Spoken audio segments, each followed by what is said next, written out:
Hi guys. Yeah, Armac, I'm glad that you enjoy the title. It didn't take me long into researching Scientology to realize, like, oh dear. So I would actually like to start by saying hello to the person from Scientology who has been assigned to watch this. I hope you're having a really nice day. I'm gonna try not to insult you and your beliefs too much. Are they gonna let them watch it if you're a suppressive person? Ooh, that's true. I'm assuming like someone higher up would probably be assigned. Maybe they contract down. Oh, maybe. Either way, welcome. And yeah. The Smeagol Cam doesn't know where to focus. There we go. Okay. So, but yeah, so I'm definitely on another list after just doing research, and now after doing this, it's definitely gonna be more. So, yeah, 10 levels low. Yeah, beaten. Make sure you keep your hand away from this. Oh, right, yeah, we have a microphone now. Yeah, don't touch your shirt. Like, what I just said.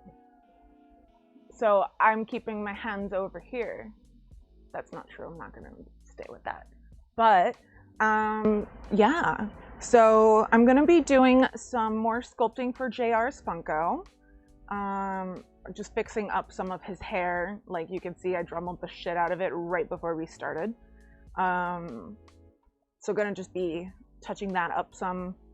And we'll see how long that lasts and then go from there. And we'll see what else we wind up working on. But yeah, so,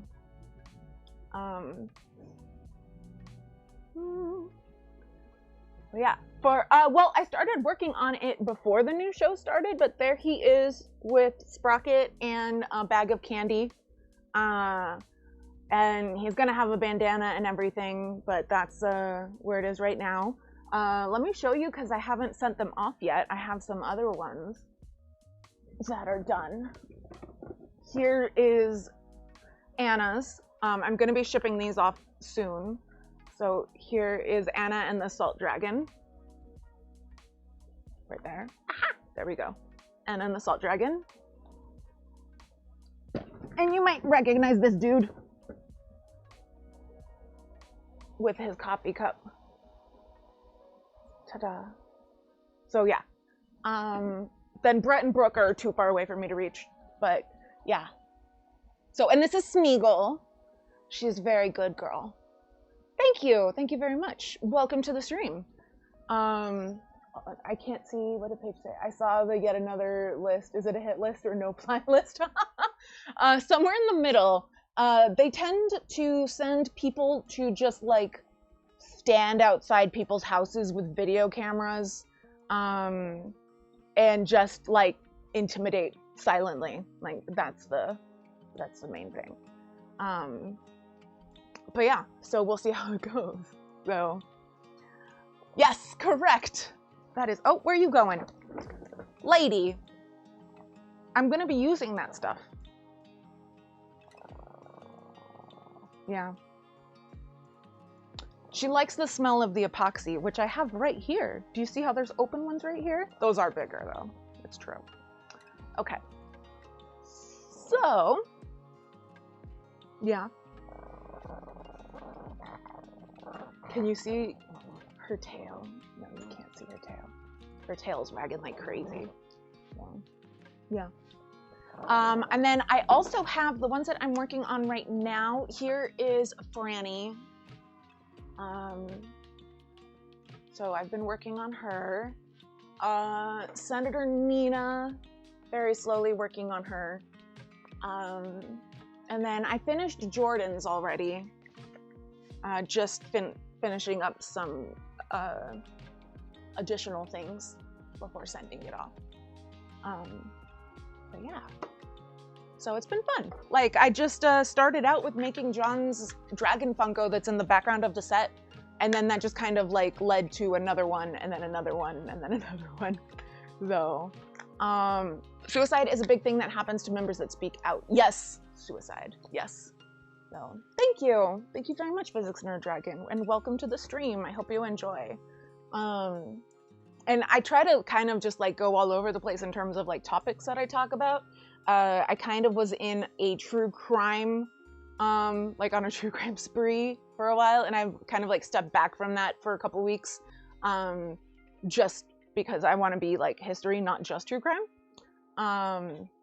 But we'll definitely be getting into true crime again very soon, I am sure. So, Makeup Panda. James. Is that your way of saying make a James Funko? Thank you, Physics Nerd Dragon. That's very nice of you to say. Let me figure out. Okay. So, gotta re-sculpt some of these dreads, which I figured would happen because I have never made dreads before.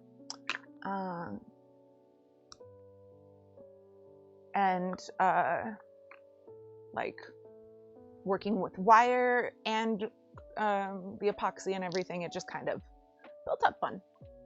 But yeah, there's a Drew in Georgia. Hello. Lurk away. I will know the truth if something happens to you guys. Yeah, right?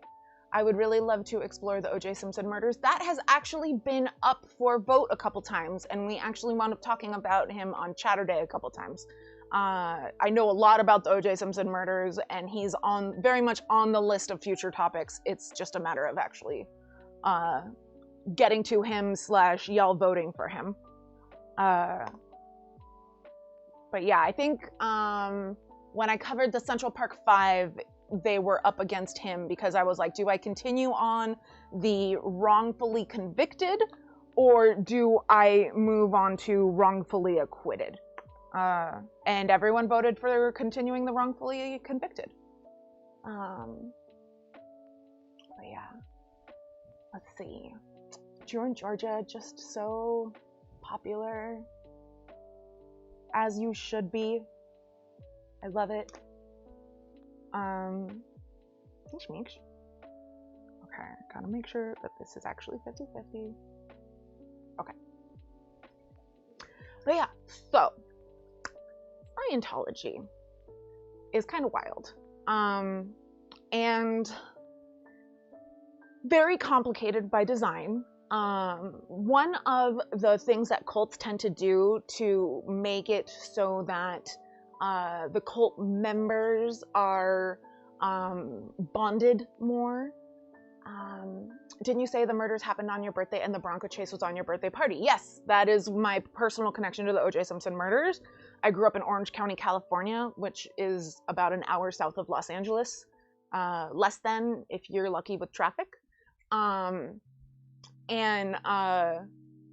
The murders happened on my 7th birthday. And then the Bronco chase happened on the day of my 7th birthday party and went basically right past my birthday party. Which I don't remember that happening, but I remember all the adults being really distracted. And as an adult, went and did the math. Everyone please vote in the very important poll. Hey, Aximon, welcome. Can we do a poll now for the next subject? Got it. Well, I don't know how long it's going to take for me to cover Scientology because there is a lot.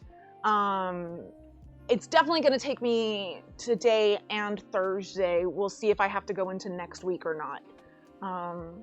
So on Thursday, hopefully I will know if we're going to be continuing. Because it's wild, y'all.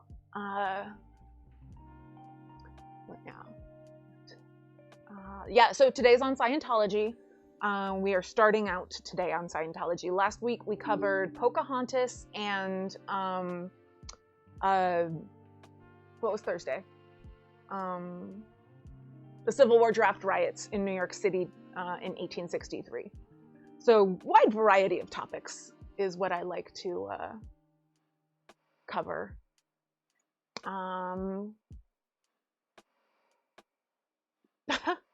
Oh no, don't block Drew in Georgia. Guest speaker Tom Cruise. No, I don't want him jumping on the couch. No shoes on the couch. You may bail for this, it's just frightening. Well, I'm gonna try and avoid getting into like the really frightening stuff. I at least for this first one. This first one, I'm going to be trying to just kind of like overview what it is, and we'll see where we go from there. One of the things about this stream is that it is completely unscripted. So I'm doing this entirely from memory. I just do a lot of research, and then my brain scrambles it about, and it comes out as it chooses, I guess. But yeah, so I'm gonna so today I'm definitely gonna try and do like an overview about what it is. I'm probably gonna get into L. Ron Hubbard. And then we're gonna kind of see from there, but I might wind up, you know, like this stream is tagged ADHD for a reason, so we're gonna see how it goes. But yeah, so we'll see. But Scientology started out as Dianetics. Like Dianetics is like Scientology's, like, I'd say grandparent rather than parent. But he gives sci-fi a bad name. Yeah, for real. Like one of the podcasts that I was listening to was like L. Ron Hubbard was not actually good at anything except maybe sci-fi writing, and even then, like, he was okay. But he was one of the biggest sci-fi writers at the time when he was starting out. Or not when he was starting out, but before, in the pre-Scientology days, and then even during the Scientology days as well. But you read Leah Remini's book. I have not read her book, but I watched her show when it came out, and I stayed up very, very late re-watching it. Because it's a good source, I think. Very comprehensive and covers a lot of aspects, I feel. Brian, check Danny's whispers. He was psycho. Yes, very much. What do you want? A box. Oh. What did we do? Did we do anything? No, we're good. Okay. Smeagol tends to have really good aim with her feet on technology. But yeah, so he definitely, like, L. Ron Hubbard, if you watch any videos of his, like, he gives off creep vibes. Like, he's like the guy who you don't want to get stuck talking with at a party. Like, just, it feels unpleasant just watching him talk. And it's kind of wild that apparently in person he had like just oodles of charisma and like just, I mean, you're gonna see, we're gonna talk about all the shit that he was able to get away with just by talking. What all was in the box? Just Anna, Dragon, and Jank. Okay. And then Brooke and Brett are in that box there. Gotcha. I've got to roll for a bit and try and be back later. Well, hopefully we see you later. Thank you for joining. Hopefully we didn't scare you off with the topic, like, immediately. Let me see. Smeagol got something from Chewie. Smeagol gets lots of stuff from Chewie. Smeagol is a very lucky girl. And then, yeah. So, okay. So L. Ron Hubbard was a fairly successful, like, pulp sci-fi writer in the 40s. And he wrote a book called Dianetics. And Dianetics was about, like, ways to, like, psychically heal your body, like, different ailments that you could have. And, like, so the birth of Scientology is very confusing from a modern point of view, contemporary point of view, just because it's like, how did people get into, like, how did people fall for this kind of, you know?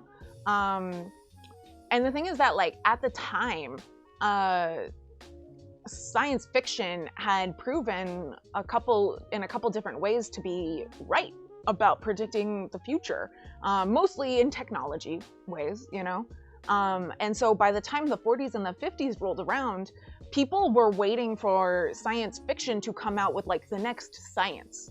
Like science fiction was going to invent a science. Science fiction was going to figure out everything because they'd already started figuring stuff out. So like the view of sci-fi was different at this point than it is for us now. What does healing your body have to do with aliens and humans? Well, we are not at the point of aliens yet. That comes later. So basically he was saying that like the power to heal yourself is all in your mind. You just kind of like believe in yourself and you can do it, like that type of energy. Can I have this? Thank you. Oh, the camera is still pointing at the couch instead of the Smeagol.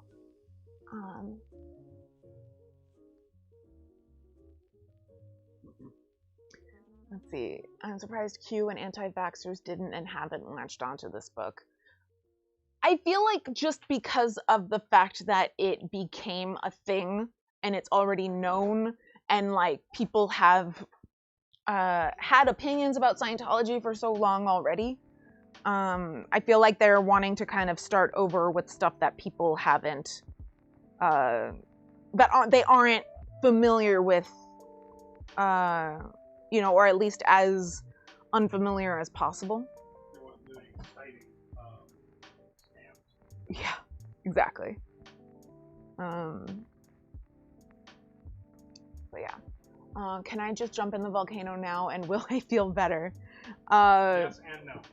I mean, you won't have to live through what's going on the planet anymore. So that's gotta feel nice right there.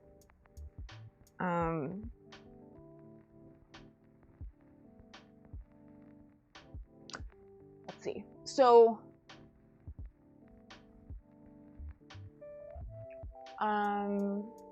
yeah, so basically it was like, you know, like unlock the power inside you and you can, you know, make your life better and make your body better and everything. So the way that it breaks down is basically Dianetics is about healing the body and Scientology, which comes later, is about healing the soul.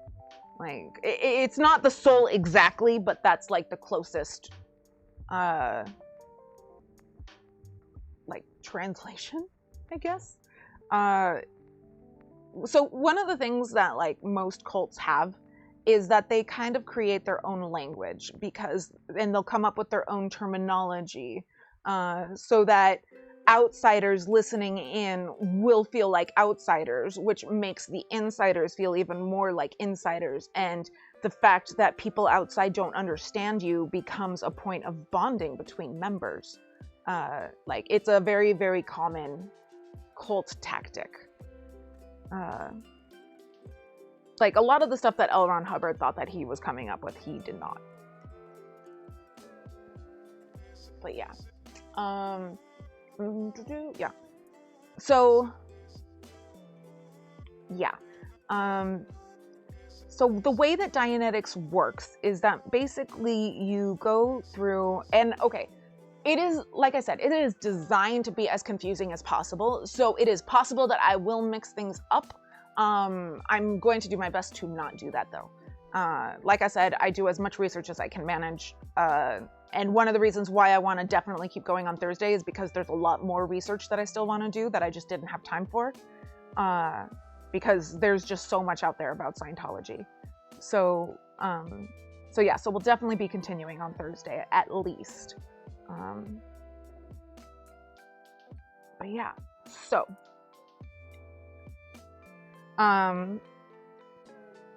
basically when you like, I don't know how to say, if it's like join Dianetics, start Dianetics, like I'm not sure what the phraseology would be there, but when you become, when you buy into the cult, there we go. Did that scroll up the chat? Yeah, I feel like there was more after that. Oh, okay. So basically what it is you go through things called audits, which are still part of Scientology today. And I think, are audits part of Scientology? Yeah. But you also have to take courses. And the thing is that the courses that you take are extremely expensive. And it is very much like a pyramid scheme, and it is one of those, like, you buy in and then they get you to buy in again, and then you buy in some more, and before you know it, you've spent hundreds of thousands of dollars. Yeah, chat pause due to scroll. That's so weird. I thought there was more. Okay. But, what was I saying? Yeah, so you take these courses, thousands of dollars a course, and there's quite a few of them. And each level that you go up, you are like more and more evolved, kind of. You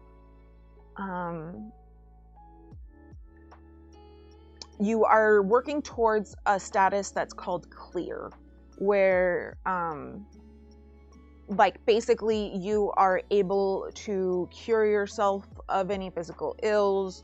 You are you have like a perfect memory. Like all this different stuff happens when you go, supposedly when you go clear. Can I have this? Okay, I'll just take some. Maybe this one. It's expensive to get clear, and there's lots of confession involved. Why does that sound familiar? Yeah, so basically the courses are done claiming at the end you will know all the secrets and the answers to life. Yeah, it's very much a bait and switch as well. And the way that I've kind of come up to sum up Scientology is like, imagine if you took all of the bad stuff about Catholicism, like all of it, not just like historically, not just theologically, but like everything bad, and you just like condensed it, fed it through a slight scramble machine, but not too much, and just amped up all of the worst parts of it. Like the worst, most evil parts of Catholicism, you just amped up all the way. And that is Scientology. That's how I've kind of come about it. And I mean, like, obviously this is a description that I have settled on mostly because I was raised Catholic, and so that is putting it in a term that I very much understand and is comfortable for me.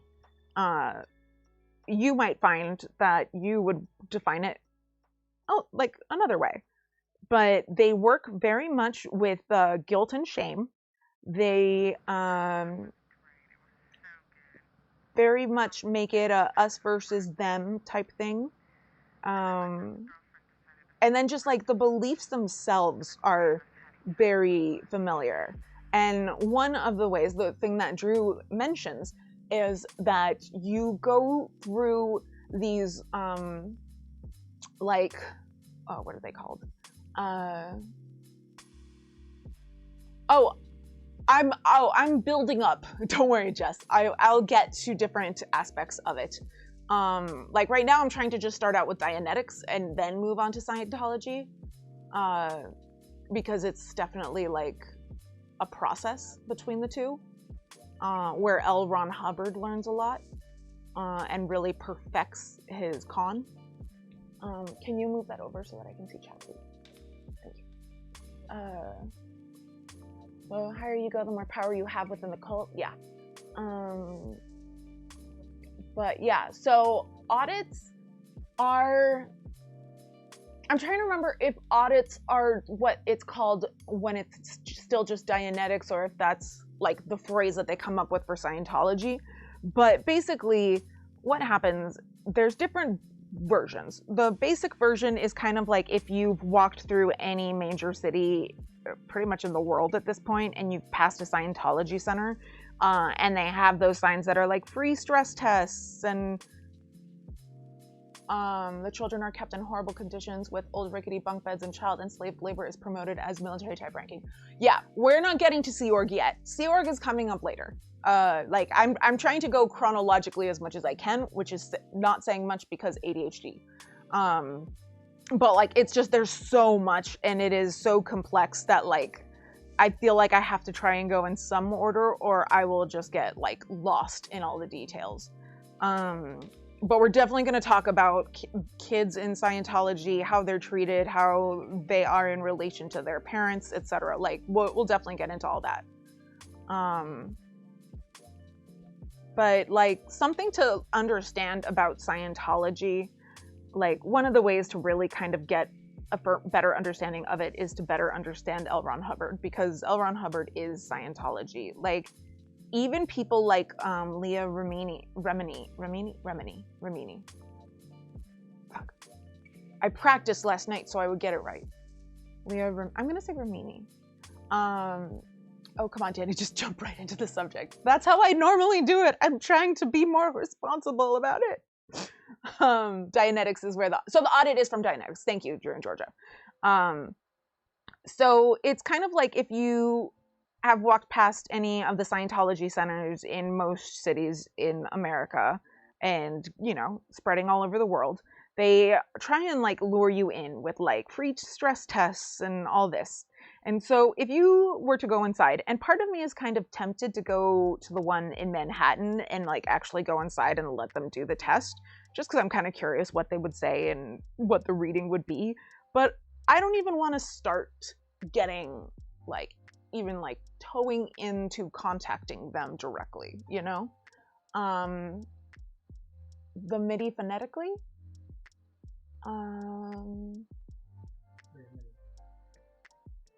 Oh, that's right. Remini. Thank you. Remini.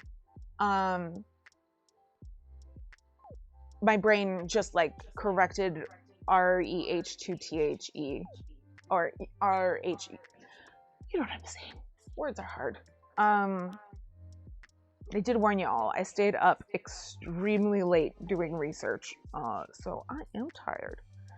But like, it's hard to stop, because it's very much a rabbit hole.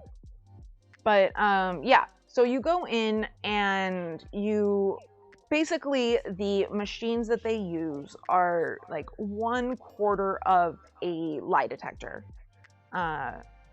Like that's the best way to sum it up.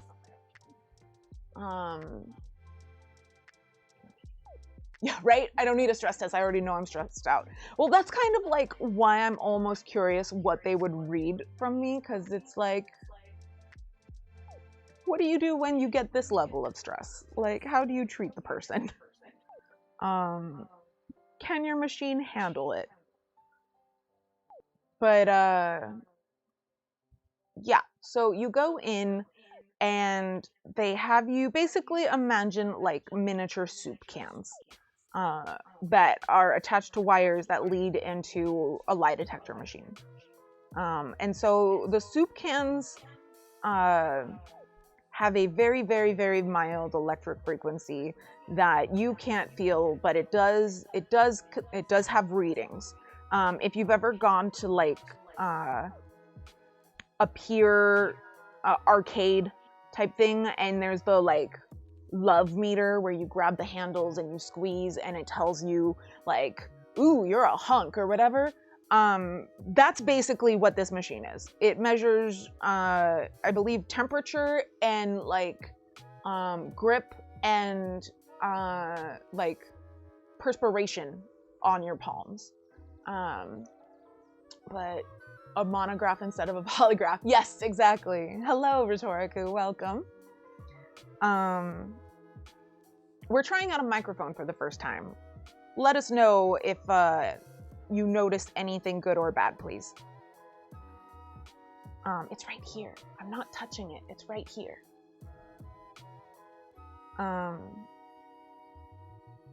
Okay. So basically, they start asking you questions that are very weird. Could you Google really fast Scientology audit questions?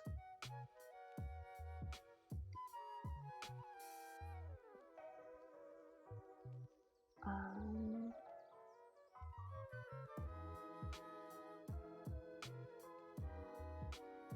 there we go.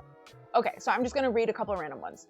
Have you ever debased a nation's currency? Have you ever eaten a human body? Have you ever consistently practiced sex in some unnatural fashion? Gay. Have you ever been a professional critic? Have you ever wiped out a family? Have you ever disfigured a beautiful thing? Have you ever failed to rescue your leader? Did you come to Earth for evil purposes? But then also like questions that don't make any sense. Like, I'm trying to think of like, if someone, the ocean, does something else, this and that, you know, like something like that, like where it's meant to make you go like, wait, what? Like that's what some of the questions are. But then, you know, stuff like that. And they get more and more personal. There are like more hardcore audits. Like these tend to be for people who like have mentioned thinking about leaving, or this is something that they do with like their higher profile members, where they'll have an auditing session that they will record, like they'll film it, and they'll ask extremely personal questions, and they'll get the person to like confess to stuff, and then that way they have blackmail material if they need for whatever reason. They'll also have it like if someone's trying to leave, they'll have an auditing session, and then that way, like that person, if they ever speak out against Scientology, they'll be able to pull out the video of the auditing session, either to use against them or to show like, look, we asked, did anyone treat you badly, you know? But an important aspect of the audits are that they don't just ask about things that you do or say, they also ask about things that you think. Like, have you ever had a negative thought about L. Ron Hubbard? Like, stuff like that. And so because of that, people will, it's actual thought control. People will be like, starting to think like, oh, maybe this is actual bullshit. I can't think of that, or it'll come up in auditing, and I don't want that to come up because then I'll be punished. You know, stuff like that. So let me see. I have worry stones, and I have one that I call my worried worry stone because I rubbed it so much that it is thinner than the other two. Worry stones are great. My dad was always really big on those, and so I would like have one in my backpack or pocket or whatever. Mike is picking up pretty well. Sounds much more focused than before. I'll wait for some barking though. Yeah, it's gonna be a big Smeagol test.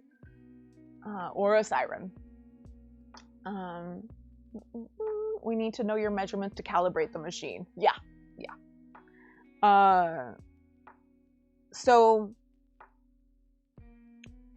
auditing is very much equivalent to Catholic confession, where like they get you to talk about extremely personal stuff that you don't generally talk about with people, and then when you leave, you feel better. You know, kind of like therapy if you're doing it correctly, whereas this is just like saying it out loud. And yes, there is an immediate like psychological benefit to that, but long term not so much. And it is designed to make you trust the authority figures, and kind of just like tighten your bond to the religion / cult.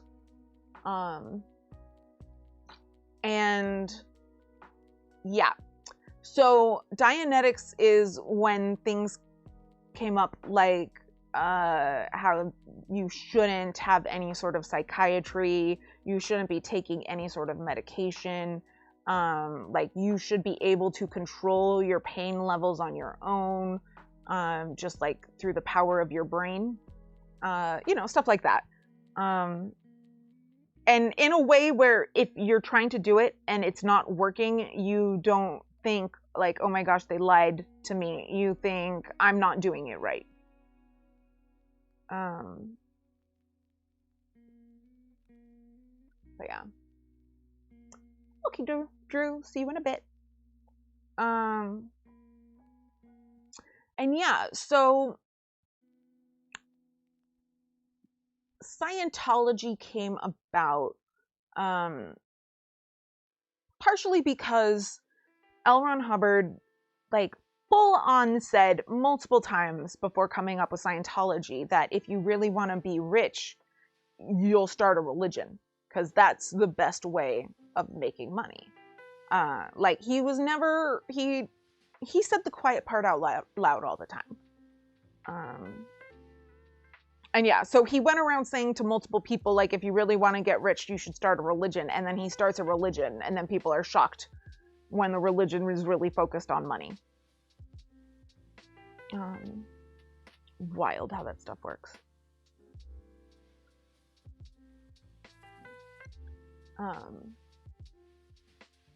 Butting butt. So yeah, so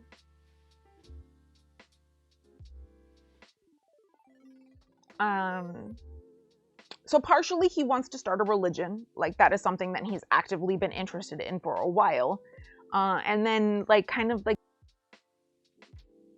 was that there were some people who I guess he'd worked with in the very beginning of setting up Dianetics, and they dared to want to be paid for their work equally. So he basically went, okay, how can I keep them from getting any of this money? I know, I'll make a new thing. And Scientology happened. So, which is kind of how Mickey Mouse happened, by the way. If you are not familiar with that, just do a Google for Oswald the Lucky Rabbit. That is Mickey Mouse's grandpa.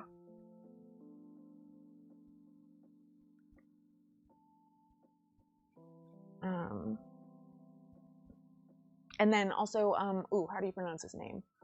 Ub Iwerks, I think? It's U-B-B? And then his last name is E-W-E-R-K-S. Disney did not treat that dude well at all. But yeah, anyway. And I mean the person, not the company. But also the company. But yeah. So Scientology starts and just like explodes. And so another thing that started L. Ron on the like path to Scientology was that a couple months after Dianetics started, he was like, oh, huge news, we have our first clear person. Like, this woman has gone through every level and is now completely clear, and so like she has control over her body and has a perfect recall memory, and yeah, so all this stuff, right? And then he brought her to like a press conference on stage where people, you know, asked her questions, and she couldn't answer them. And they were questions like, what did you have for breakfast on October 10th, 1943? Or what does it say on page 172 of Dianetics? Or L. Ron Hubbard turned around. What is the color of his tie? And she couldn't answer any of them, even the tie one.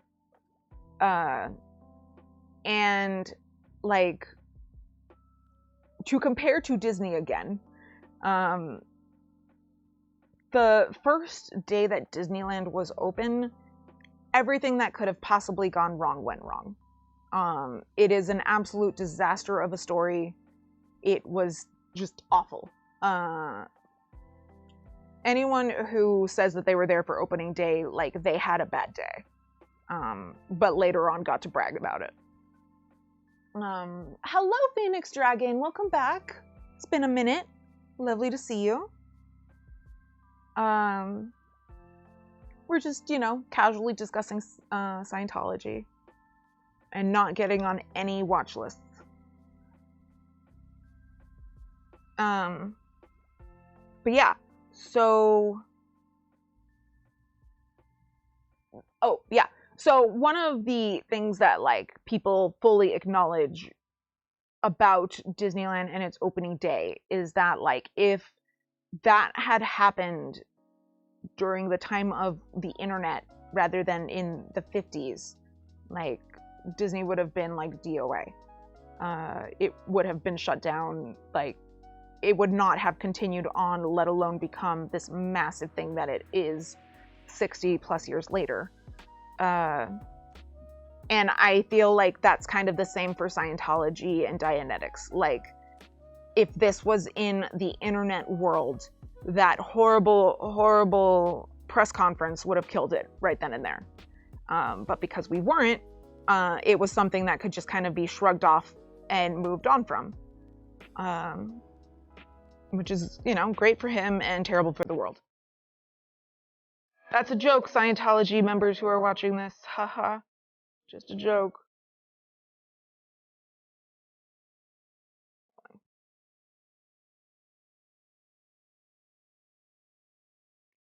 Make sure I got this. Yeah.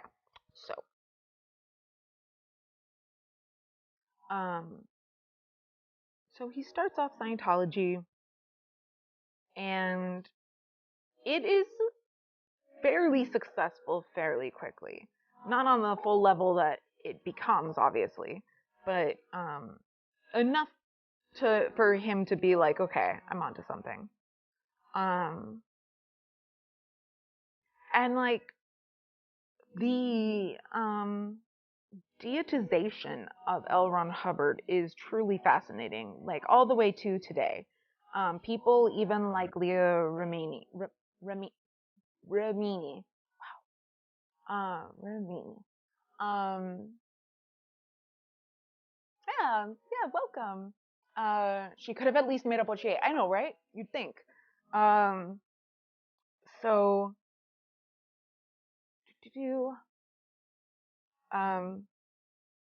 like, she doesn't badmouth L. Ron Hubbard. And she's, like, leading the crusade against Scientology, but, like, even she was indoctrinated enough that, like, even to this day, she feels uncomfortable saying anything bad against him. You know, which is not something that, like, she has ever acknowledged about herself. It's something that other people have noted about her. And I really am curious about what she would say if someone did point that out to her. But yeah.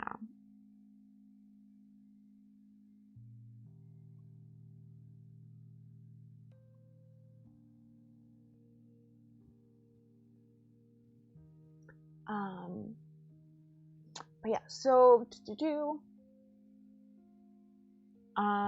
so he sets up this religion, sets himself up as like the figurehead, and a lot of the people who were like loyal followers of Dianetics, who had spent thousands, tens of thousands, hundreds of thousands of dollars on Dianetics, and this is in the like 40s and 50s. I'm saying that they're spending thousands of dollars. Like that's not today money. That's 1950s and 40s money. And I think the Scientology shift happened in the mid 60s, I want to say. But yeah, so like people who had followed Dianetics, who had like spent all this money and effort and work on going clear and had been declared clear, and you know, were told basically like, okay, now you know everything about everything, are suddenly being told, just kidding, now there's more that you don't know. And he was really careful about the way that he presented it too. Like, he basically, anytime that anything new was released, he would say something along the lines of like, I was doing more research, or, you know, like, I found more stuff, like, more information. Like, it's never like I came up with this. And somewhere during this time, he supposedly writes a book called Oh my gosh, I'm blanking on the name. Arrow Ethics? I'll remember it. And this book has never been seen, still to this day. And he said that the reason why he wasn't publishing it or releasing it was because it was so good and so powerful that anyone who read it lost their minds and killed themselves. He had a story about how, like, when he was at the publisher, like, he asked the publisher, like, okay, what do you think? And the publisher's like, hold on, the person who read it is about to come in. And the person who had read it came in and threw the manuscript down on the desk and then jumped out the window of the office. Like, that's how powerful that book is. So, you know, like, totally true and easily believable stories.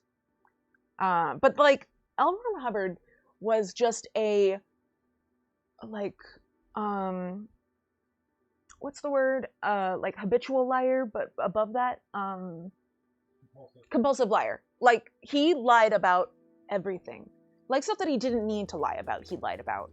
But he would come up with things about, like, all of these things that had happened to him as a young man or as a boy, and all these accomplishments that he'd had, and just really just, like, and this is, like, since childhood, that he has just gone on and on about how amazing he is and all these things that he'd done. And he definitely did have a really interesting life and a very unique childhood with lots of traveling, but also not the way that, like, he presented it later. Yeah.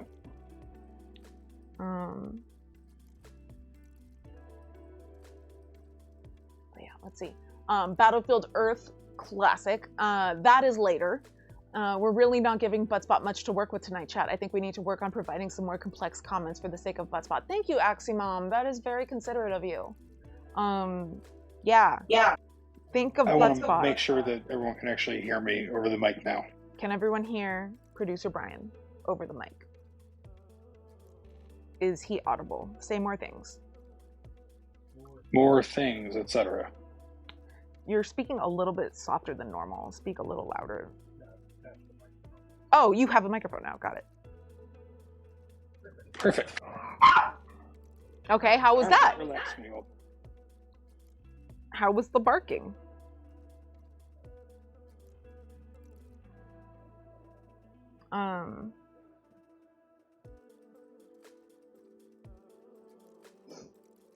What you doing?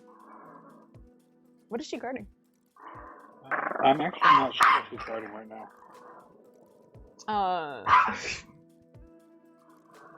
Schminks, what are you doing, silly? Where's my weed? I think she's guarding me. Oh. Is Brian the precious today, Schminks? Yeah, I think she's guarding me from myself. You should be guarded from yourself. I agree.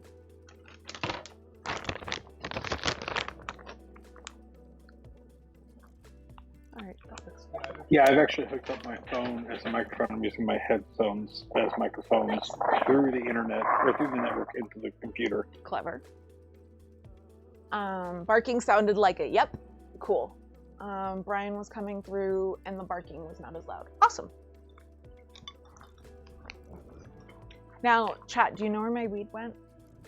Not this one, the one that I picked up, but the one that I had before. If you could let me know, that'd be extremely useful. It sometimes falls in here. Okay, I'll find it. Anyway.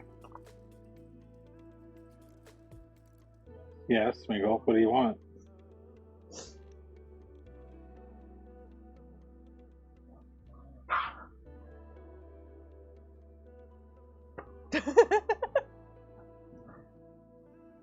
I found out what she's guarding. Yeah, That's a it's, weird one. That's new? Yeah, it's cling wrap. She's very clingy. Okay. Oh, Rhetorica found my weed. Fantastic. Come on, Buttspot. Aximom, you just Yours lined is that up Buttspot. for I haven't seen Buttspot. Buttspot at all. Okay. Where was I?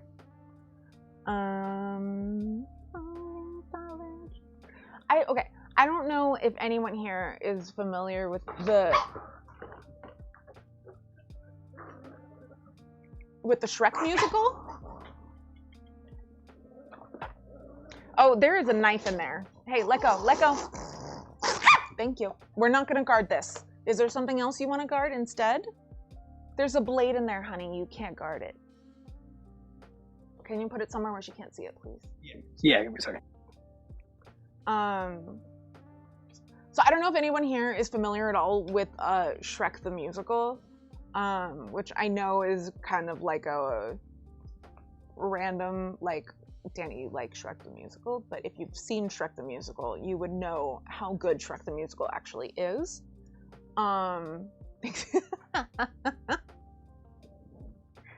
A cannabis suppository, Rhetorico. There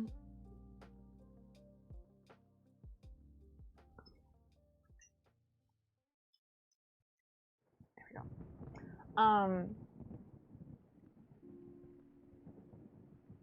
What was I saying? If you could plug it in, that'd be great. Yeah. Get her some more toilet paper. But Mom, I want it.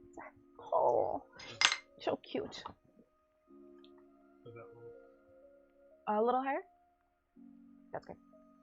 I mean, I won't knock it until I've tried it.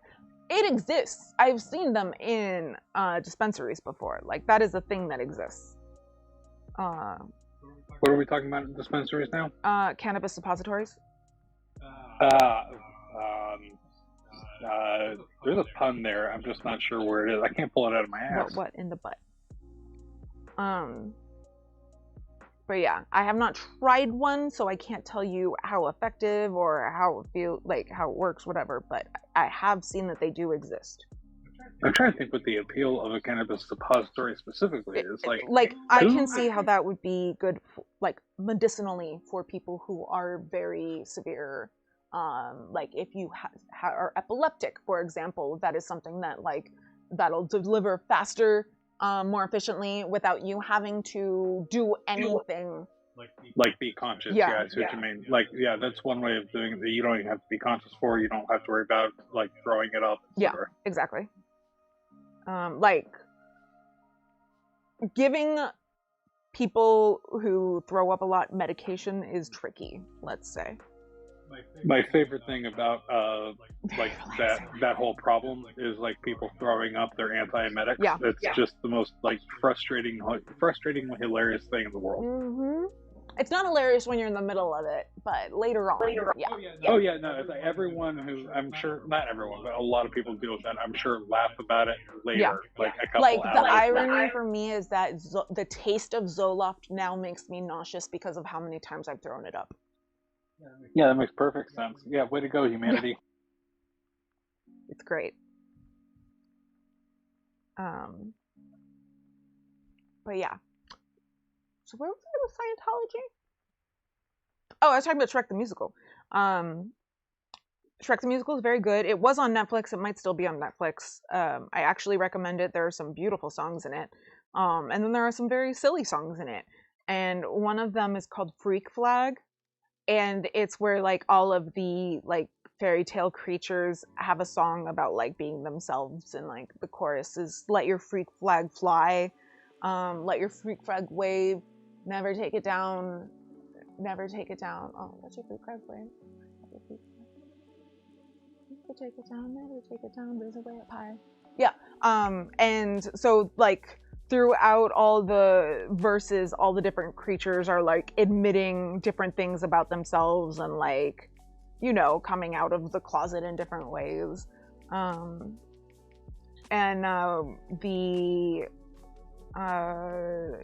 elf character, the shoemaker's elf type character, comes out as a Scientologist. And so doing this research, I've basically had Shrek the Musical stuck in my head all week.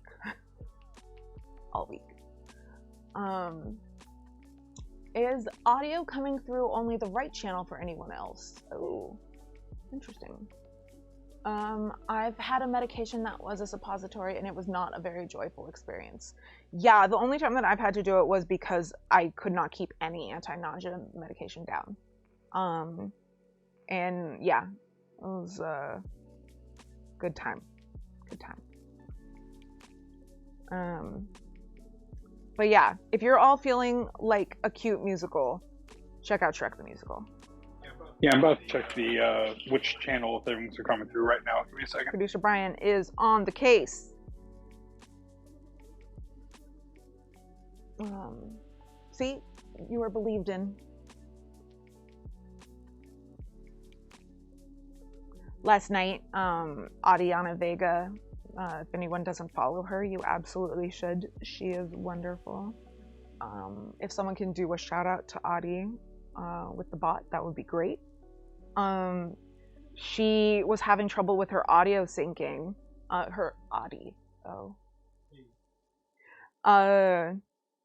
And so Brian was just like, hold on a second, and like took the remote and just like clicked a couple things and made it so that like there was a delay in the audio, so it actually synced up perfectly.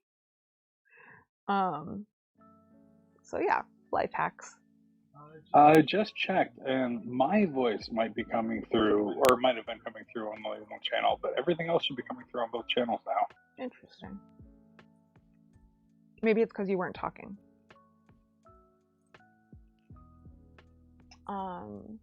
Thank you, Rhetoriku. I can double check it real quick. Give me a second here. But yeah, Raffle Iron Chef came over yesterday and had dinner with us, and was just blown away watching producer Brian's skills in real time in person. It's very convenient, let me say. Yeah, I just checked. Looks like everything's coming through on both channels on my computer, so it should be good. I'm guessing it's on your side. Maybe something got clipped. Why do they make anti-nausea medications taste so bad that it makes the nausea worse? Yeah. Like, don't put any taste in the anti-nausea medication. Just don't put any taste in there. Like, if you can put the bad taste in things, you can take the bad taste out of things, I believe. I mean, that's not how chemistry works, for sure.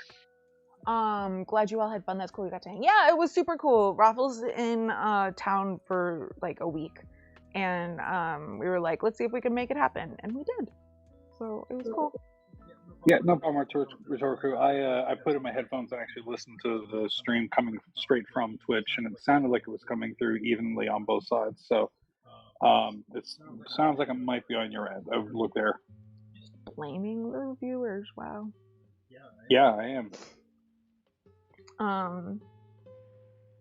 So yeah, okay, now that I've gotten through talking about Shrek the Musical, I can go back to Scientology. Which I know is such a cliched expression, but bear with me. But yeah, so another thing about Scientology that qualifies it as a cult is that they don't like families sticking together. They don't like couples having children. I was listening to an interview with a woman who was born into Scientology, but said that like when her parents found out that they were going to have her, they had to leave Scientology for like a couple years and then come back when they were able to basically like drop her off in permanent daycare. And so she was raised by Scientology, not her parents.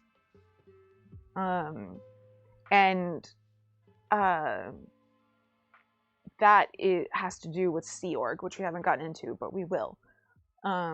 I want to try and get through the basics of Scientology first. Sounds better on different headphones. Okay, cool. I only have my left headphone in. I should have had more faith in Brian. Originally, there was an actual issue with the stream when I had the same problem, but no longer. well, let this be a learning experience for us all. I mean, to be fair, I do mess things up quite a bit, so it's a good thing to double check just to make sure. That is a good point. Apologies if that was like a loud sip. I just realized that I did it like right into the microphone. I haven't worn a microphone since high school, I don't think, so forgive me as I readjust.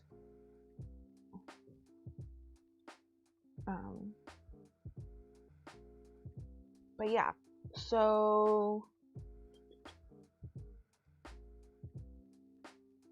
one of the other things that is definitely very cultish is that you don't get access to all of the information until you like pass a certain level.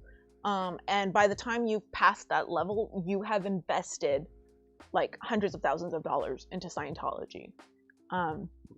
Because in order to get to that level, you have to go through all the training, but beyond like having to go through each level, each time that you want to take a new thing to try and pass another level, you have to also take cumulatively all of the ones that you've taken before that. So like each one, you have to take a full refresher of all the ones before, and you have to pay for that too.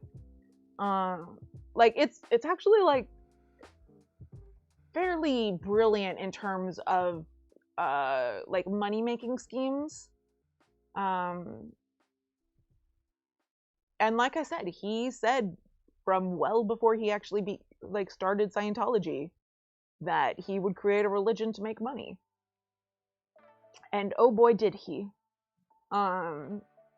So one of the things about L. Ron Hubbard is that he had, I know this will come as a shock, but he had the worst God complex that you've ever heard of.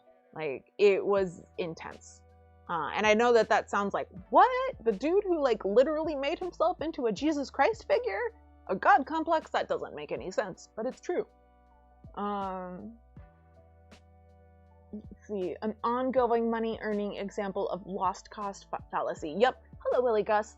Scientology is a very good example of what happens when you,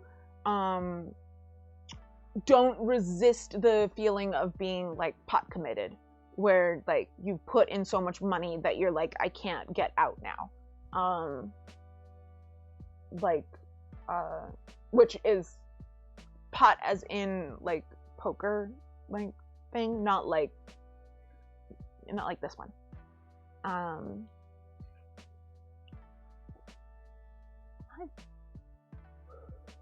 What's up?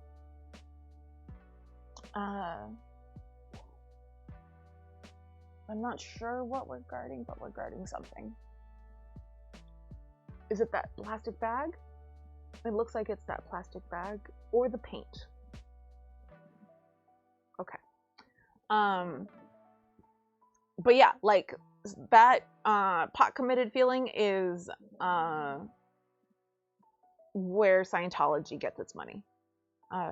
And like lots of people who have left Scientology after getting to the level where you find everything out say that like it is such a jarring feeling because you have been following this for so long at this point and you've been so invested in it, and they really wait until then to tell you all the crazy shit.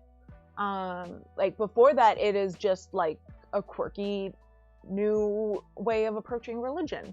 And then once you get to that level, that's when you find out the stuff about how like there were all these planets that had humanoid beings on them, and all the planets looked like America in the 1950s, and then something happened that was going to wipe them all out, I think, and then they started worshiping a god named Xenu, who brought them to Earth and wanted to destroy them, so he put them in a volcano with some A-bombs, and then humanity. I probably missed a couple steps in there, but that's the gist of it. And yeah, like Leah was saying how like when she got to that level the first time and she was like hearing all this stuff, she was sitting there being like, what the, and like looking around at like everyone else and being like, is everyone like, do we believe this? And that is actually exactly what they do to you with Mormonism as well. They wait until you get to a certain level to tell you all of the truly crazy shit. And yeah.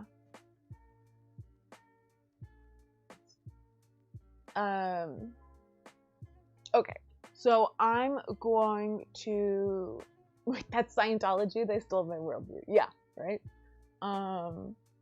Okay, so because of L. Ron Hubbard's God complex, he didn't think that he should have to pay taxes. And this is when Scientology is not considered a religion, and they do need to pay taxes. And another thing that Scientology has in common with Mormonism is their approach to tithing, which if you are not someone who was raised religiously and you are not familiar with tithing, it's basically like the commitment of giving a certain percentage of your income to the church. With most religions, it's like encouraged, you know, strongly encouraged. I know Catholics and probably other forms of Christianity will like pass around a basket during the service so that everyone feels like pressure to put the money in the basket and give to the church, you know? Like, you know, so most religions have some version of it. But few are as aggressive about it as Mormons and Scientologists. They will actually, like, they know the income of their different members. And they will show up at members' houses and say, you're not giving enough. We're looking at your finances and you can actually afford to give more. The difference between Mormons and Scientologists at this point is that Mormons are actually doing it honestly, from what I gather, where they are actually looking at your income and being like, okay, you can afford to give more. Whereas Scientologists basically say, you can afford to give more. Have you mortgaged this house 3 times? Have you taken out every possible loan that you can take out? Have you maxed out all your credit cards? Like, they want you to give until you literally cannot give any more at all. And it is not just money you have, it's also money you don't have. Yeah, and Mormons are basically, it's like 10%. Yeah, like if yeah, 10% is, I think most religions are at 10%. Yeah, Mormons, like, specifically, it's like 10%, and if you're above 10%, like, okay, cool, yeah, we're gonna leave you alone. Yeah. Versus Scientology is like, what do you mean only 98% of your income? It should be 100. What the fuck Pretty are you much, doing? yeah. And like, listening to people talking about Scientology's approach to tithing and money collecting is, it has the same effect as watching stuff like, the first thing that pops into my head for this example is Say Yes to the Dress, where you are watching people talk about money, but they talk about it in such a way that it stops feeling real. And like, numbers don't mean anything anymore. So when a woman is trying on a dress in the mirror and saying like, well, this is only $2,000 over my budget, you're like, it's only $2,000 over her budget. Like, that's nothing, you know, where it's like, when you step back and you're like, wait, $2,000 over your budget for a dress that you're going to wear once? Like, and how big is your budget to begin with? You know, like, you have to take a step back to really think about that. Whereas when you're in the zone, it just stops sounding real. And that is basically what listening to Scientology enforced donations is like. Like, it's like, you find out we had no money to give, but by the time that we were done talking to the representative who showed up at our house, we had given $50,000. Like, that doesn't compute in your head. And so money just, numbers and money just stop feeling real. Let's see. God couldn't possibly get cash on his own. Yeah, right? West Germany banned Scientology in the 80s. I think they took out a full-page ad in New York Times saying that Germany wasn't observing their First Amendment rights. I'm not sure I've stopped laughing yet. That's funny. What First Amendment rights in Germany? Yeah, different countries have outlawed Scientology. There's Germany, there's the UK, and Australia. and there are a couple other ones that I can't remember off the top of my head. But like there are different countries who have realized like, oh, you're crazy and you are taking advantage of our citizens. And it's only sad that not all countries have realized this. Cough America. But the 2K would never be anywhere close to my budget, right? Like 2K is a budget just to begin with, like 2K over your budget for a dress. Like was your budget negative $1,500? Like that kind of thing. Oh, and even then, like $500 for a dress is wild to me because I'm poor. Oh, the budget's only $300. It's only $2,000 over that. I mean, come on, that's nothing. NBD. Russia is trying. Yeah, Russia's another one. That's right. I doubt they did this out of benevolence. It is possible that they wanted more money to their churches instead. Well, so, okay. So L. Ron Hubbard felt like he was above paying taxes, and so he just didn't. And so by the time he died, and we're going to get into that, before his death and taxes some more, but this part is important to the conversation.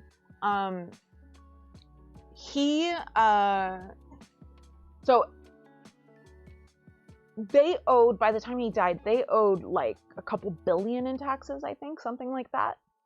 Because they had already started doing the aggressive money collecting, but they weren't paying taxes. And so they started aggressively campaigning for tax-exempt status as religion. And they fought this so hard, and it was vital to them to get that status, because if they didn't get that status, they were going to have to pay all of this backdated, all these backdated taxes, and it was going to bankrupt them completely. So if they didn't get this status, the church was going to basically fold.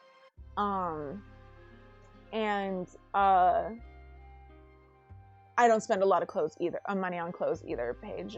Most of my clothes come from like eBay and thrift stores. I'm big on secondhand. Hi. You're cute.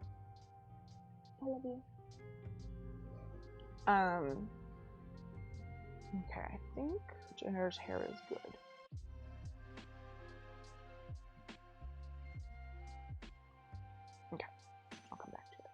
Gotta go put the kid to bed. I'll try to watch the VOD later. Happy streaming. Thank you, Aximom. See you later. Thank you for summoning Buttspot with your departure. Okay. Let's leave you like that. And then what do we do next?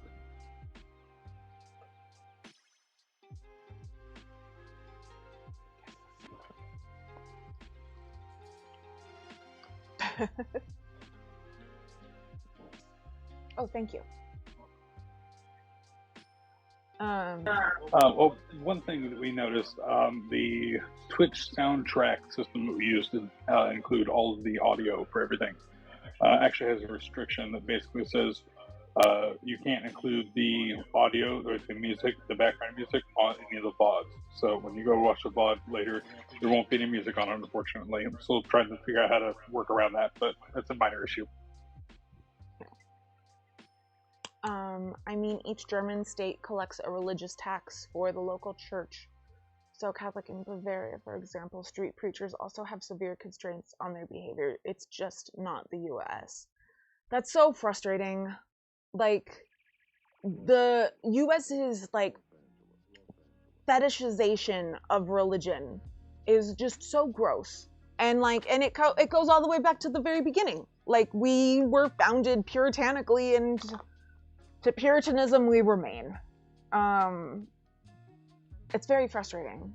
Like, when... That is fetishization of just, quote-unquote, freedom. Yeah. Whatever freedom means, it's, you know, it's just like, you can do literally anything, including sneeze deadly diseases on your friends. Like, that's allowed. But here's something that enters the American mindset.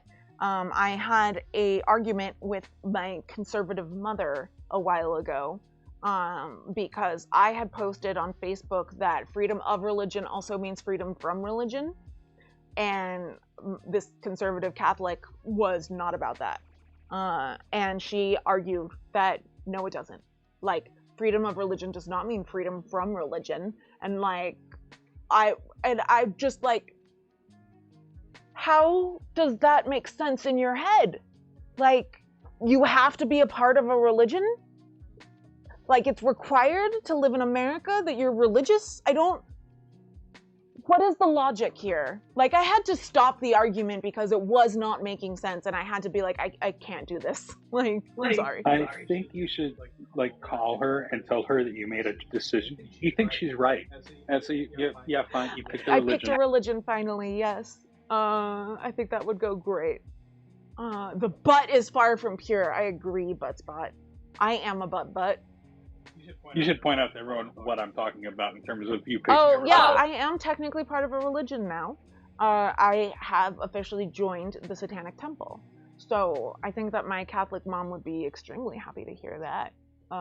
If she's watching this. Yeah. You win. No freedom from religion. I picked. Christianity is just plain factually wrong, so that kind of deflates things for me. Not Church of Satan, the Satanic Temple. There's a difference. The Satanic Temple is about respecting others, respecting yourself, having like freedom of choice, but also not in a way that harms others. Like stuff like that. Like, it's all basically like the core values of the Satanic Temple are like all of my core values as well. Oh, thank you, Armac. Churches are dumb and lame. I agree. Organized religion makes me extremely uncomfortable in general.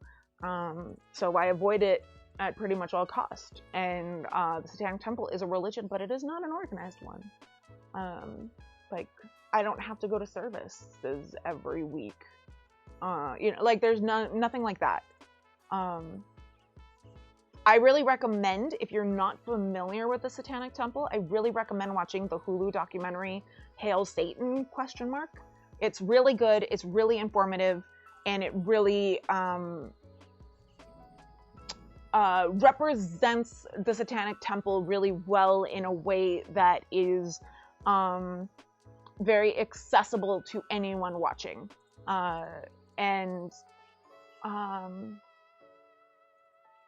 Yeah, would you say that that's about accurate?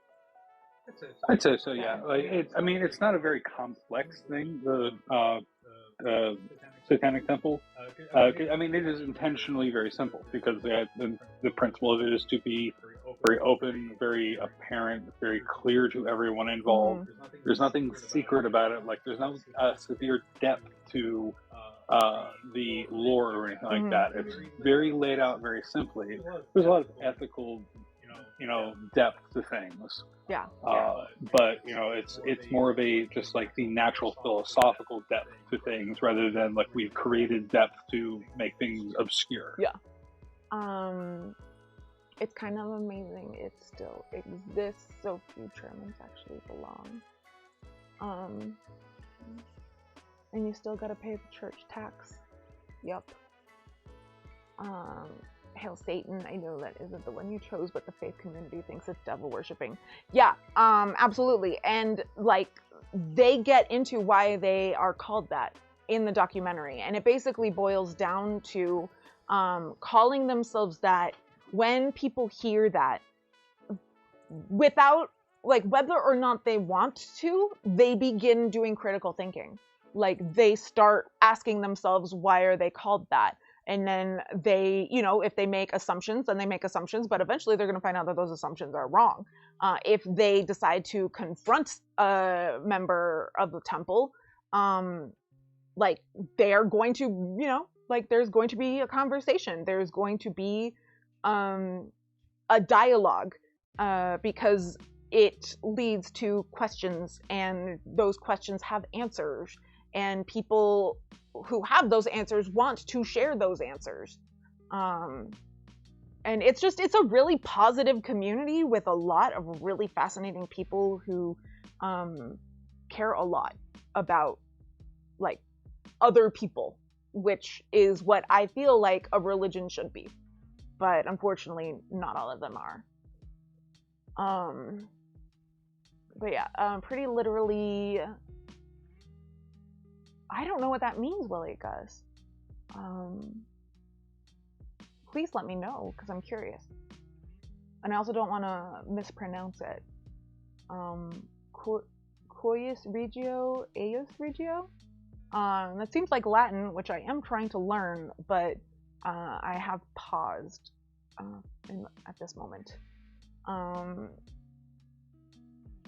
I have like a tab open to watch that page. When I found out that Lucian Greaves was going to be on with Tucker Carlson, I was like, oh, fuck yeah. I definitely want to watch that. In the Hail Satan documentary, there's a clip of that exact thing, and it is wonderful. Lucian Greaves is just so great. He's like the ultimate troll. And really, really gets under the skin of people like Tucker Carlson, which just, yes, please. Whoever's land, their religion. Interesting. Okay.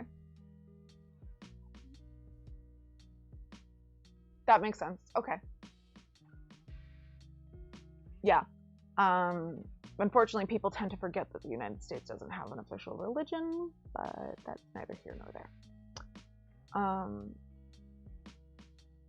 But yeah, the Satanic Temple is extremely interesting and extremely cool. If you're not familiar with them, I really recommend just Google the 7. Actually, you know what? I won't all the way over there. Here's my phone. I'll do my phone. From a medieval peace treaty. Ah, that's cool. I'll have to look into that. What's the religion? Cool. Let me look up the 7 tenets of Satanic Temple. I will read these to you. I've read them on the stream before, so forgive me if you've already listened to this. But here are the 7 fundamental tenets of the Satanic Temple. The first one. 1 should strive to act with compassion and empathy towards all creatures in accordance with reason. 2. The struggle for justice is an ongoing and necessary pursuit that should prevail over laws and institutions. 3. One's body is inviolable, subject to one's own will alone. 4. The freedoms of others should be respected, including the freedom to offend. To willfully and unjustly encroach upon the freedoms of another is to forego one's own. 5. Beliefs should conform to one's best scientific understanding of the world. One should take care never to distort scientific facts to fit one's beliefs. Underline, underline, underline. Okay. 6. People are fallible. If one makes a mistake, one should do one's best to rectify it and resolve any harm that might have been caused. And the last one, 7. Every tenet is a guiding principle designed to inspire nobility in action and thought. The spirit of compassion, wisdom, and justice should always prevail over the written or spoken word. So that's the Satanic Temple. Like, wow, how evil. Very dangerous, like legitimately dangerous to those in power. But, like, honestly, just the more research I did into the Satanic Temple, the more they made sense, the more it really felt like the people that I would fit in with the most and agree with the most. Oh, okay. Sorry. I forgot that Brian installed a extension into OBS Studio that makes it so that you can edit people's handles. And I forgot that he changed his to oh shit guy instead of oh crap guy. And I got really thrown off and I was like, how did you get that back? And then I remembered. Anyway.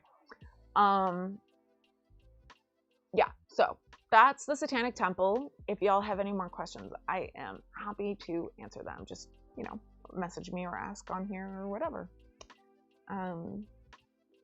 Like I said, I highly recommend watching that documentary, if nothing else. But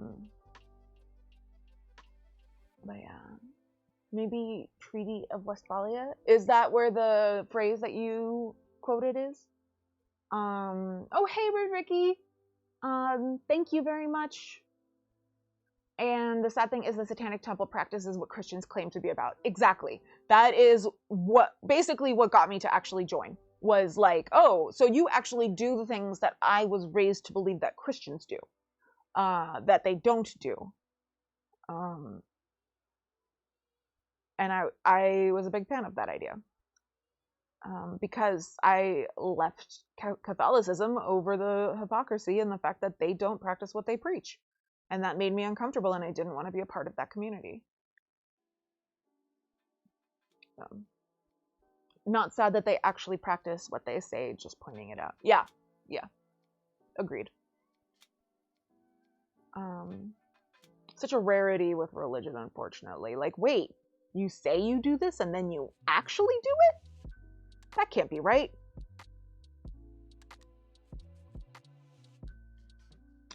If anyone is wondering, I am currently working on Ben. I messaged her and consulted about how to best accurately represent her with a Funko. And so I got some feedback and some thoughts and ideas, and I am going to be working on that with... This is not actually like a character or an actor or anything. This is just like, they labeled it Hot Topic Nerdette. I don't know what that means, but I guess it's just like someone who likes Hot Topic. I don't know. But either way, it's gonna work. Hey Ricky, she's so fine. Perfect. Monitoring the audio from outside. The one and only religion that actually deserves a tax exempt. Yeah.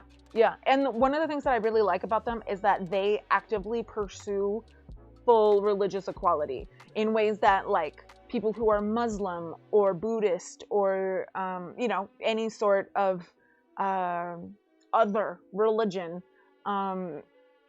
can't do, because they are rightfully scared of doing it, because they know that if they really try to fight for true religious equality, they'll be attacked, and like verbally and literally physically. And so the Satanic Temple really is just like, fine, we'll do it. And they do. And it's really inspiring, the stuff that they do. Have known many members of the Satanic Temple. Basically, they are just humanitarians. Yeah. Basically, non-religious humanitarians. That's what it comes down to. There is no actual worship of Satan. There is no actual, nothing like what people think, basically. Just caring about other people. Scandalous.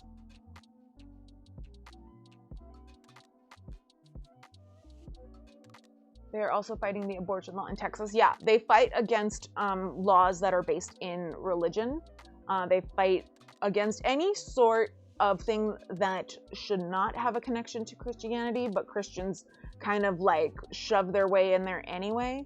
The Satanic Temple will be like, cool, oh, so religions can be a part of this. So like, there was a Christian effort to start like an after-school program for kids in public schools. And so the Satanic Temple is like, oh, I thought religions couldn't be like doing stuff like this in public schools, but we can? Cool. So they started a Satanic Temple after-school club, and that got that Christian club to stop. Stuff like that. Like, truly, like, chaotic good. Everything sounds good? Cool. The microphone could probably be upgraded, but it sounds fine-ish. Okay. It definitely sounds better than it did before, I think. I think fine-ish is admirable, generally.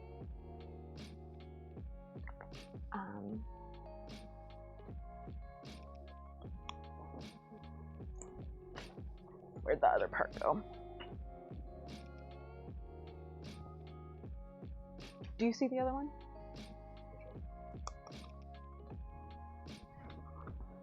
Where'd you go?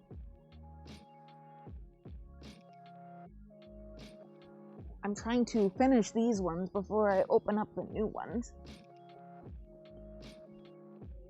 Yeah, I don't see it at the moment. I just had. Oh, found it. It's in my lap. That was smart of Yeah, me. Thinking ahead.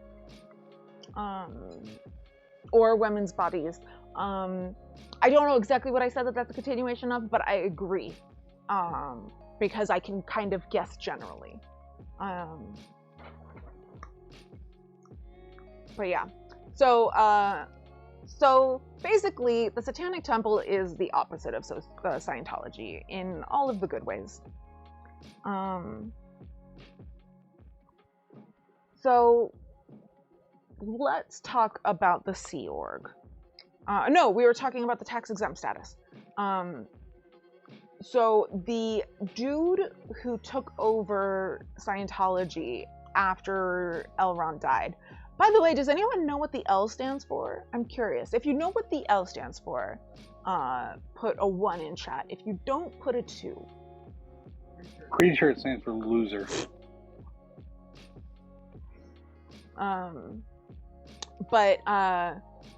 So this other guy took over, and he's a big deal, and we're definitely going to get into him. He's very complex, and he still runs Scientology to this day.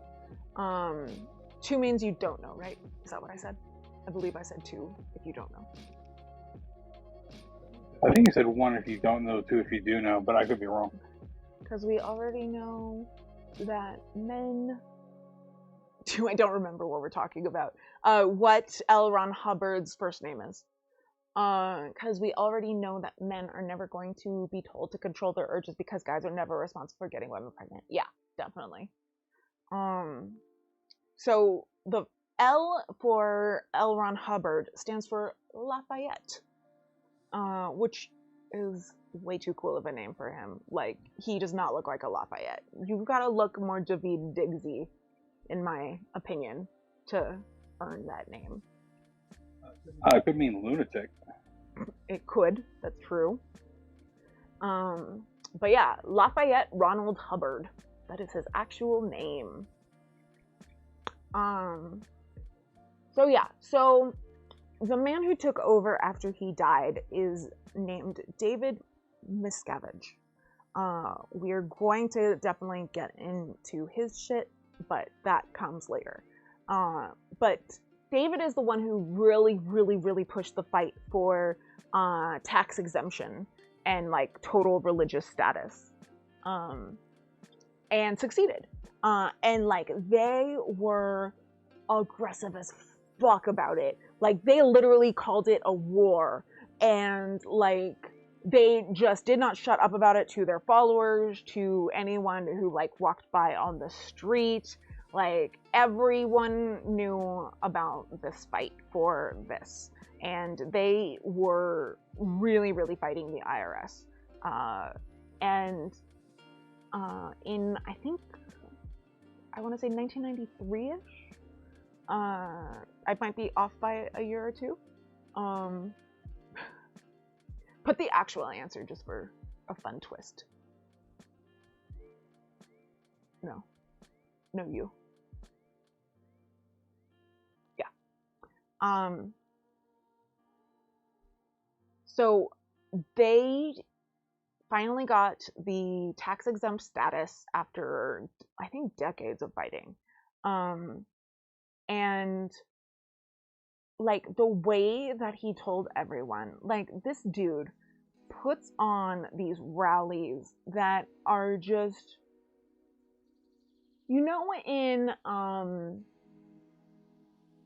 want to say, I think it's Force Awakens, where like all of a sudden the camera cuts to like a rally for the oh my god, it's been so long since I've watched Star Wars. The First Order? Is that what they're called?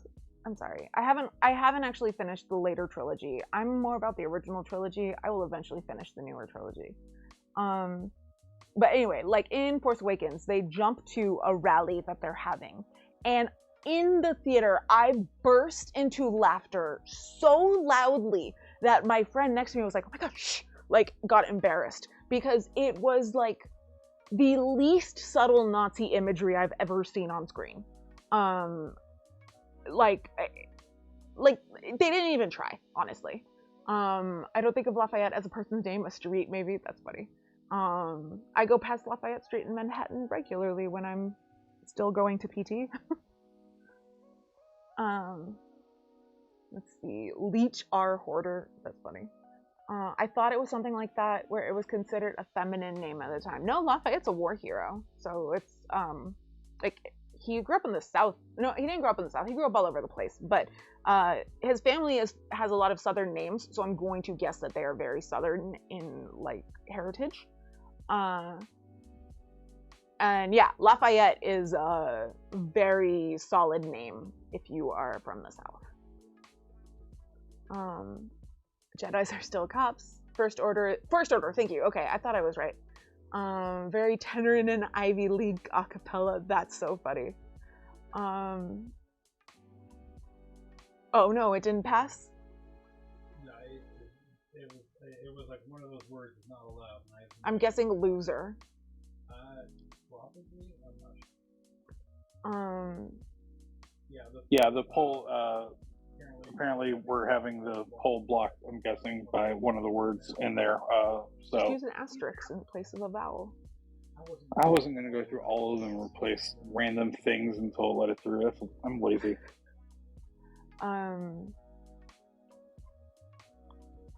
What was I saying? Oh yeah, so the Scientology rallies are about as subtle as that First Order scene, where like they have the red banners with the logo. Like they don't have red banners, but like everything else, it's all ancient Rome and Nazi. Like all of the imagery that's what it is historically calling to, in a way where you're like, this is not like an accident because you think it looks cool.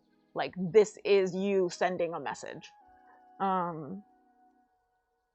And so the rally that he held when they found out that they were getting the tax exempt status, it's this huge fucking rally that like thousands of people are sitting there, and he comes out and it's like the same vibe as an ancient Roman emperor coming out and declaring to the people gathered below his balcony that they've just won the war. And that's literally what happens. Like the screen flashes one at a time in giant letters, the war is over. Like they literally use the word war.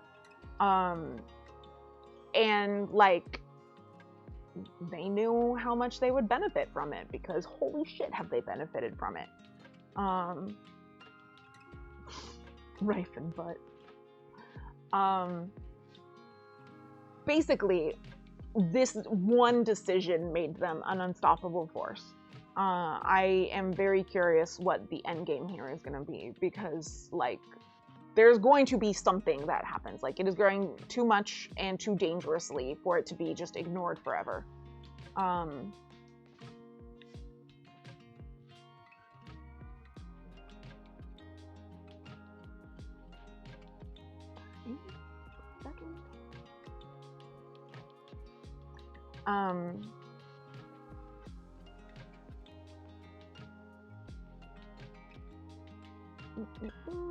Yeah, so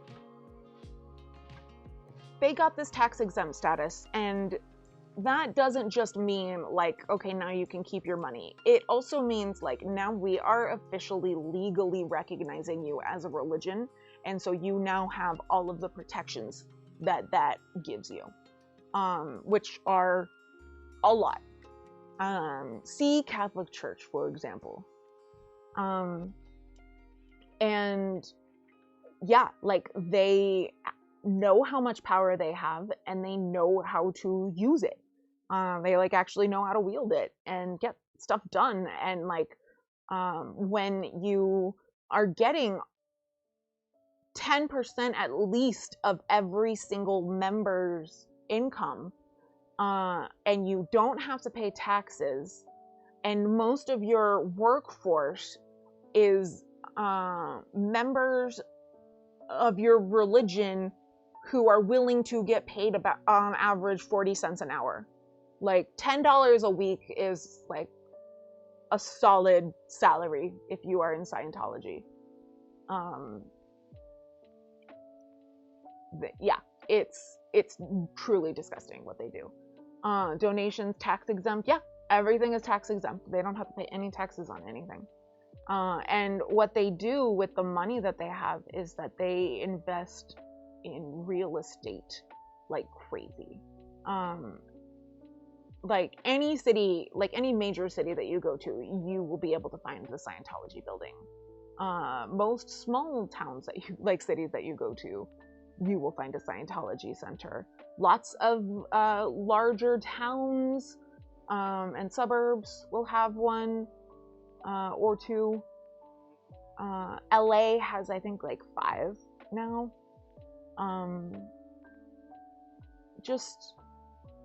And they now have like a couple $1 billion in real estate holdings around the world. Like they're so smart in their investing. It is very scary. And like smart in investing plus smart in forcing donations from your members. Like that's a lot of money that you get. But yeah, so they got that. Okay, so now let's talk about Sea Org for a bit. So L. Ron Hubbard was briefly in the Navy, and he managed to talk his way into command of a ship, even though he had like no relevant experience and like should never be in charge of anything.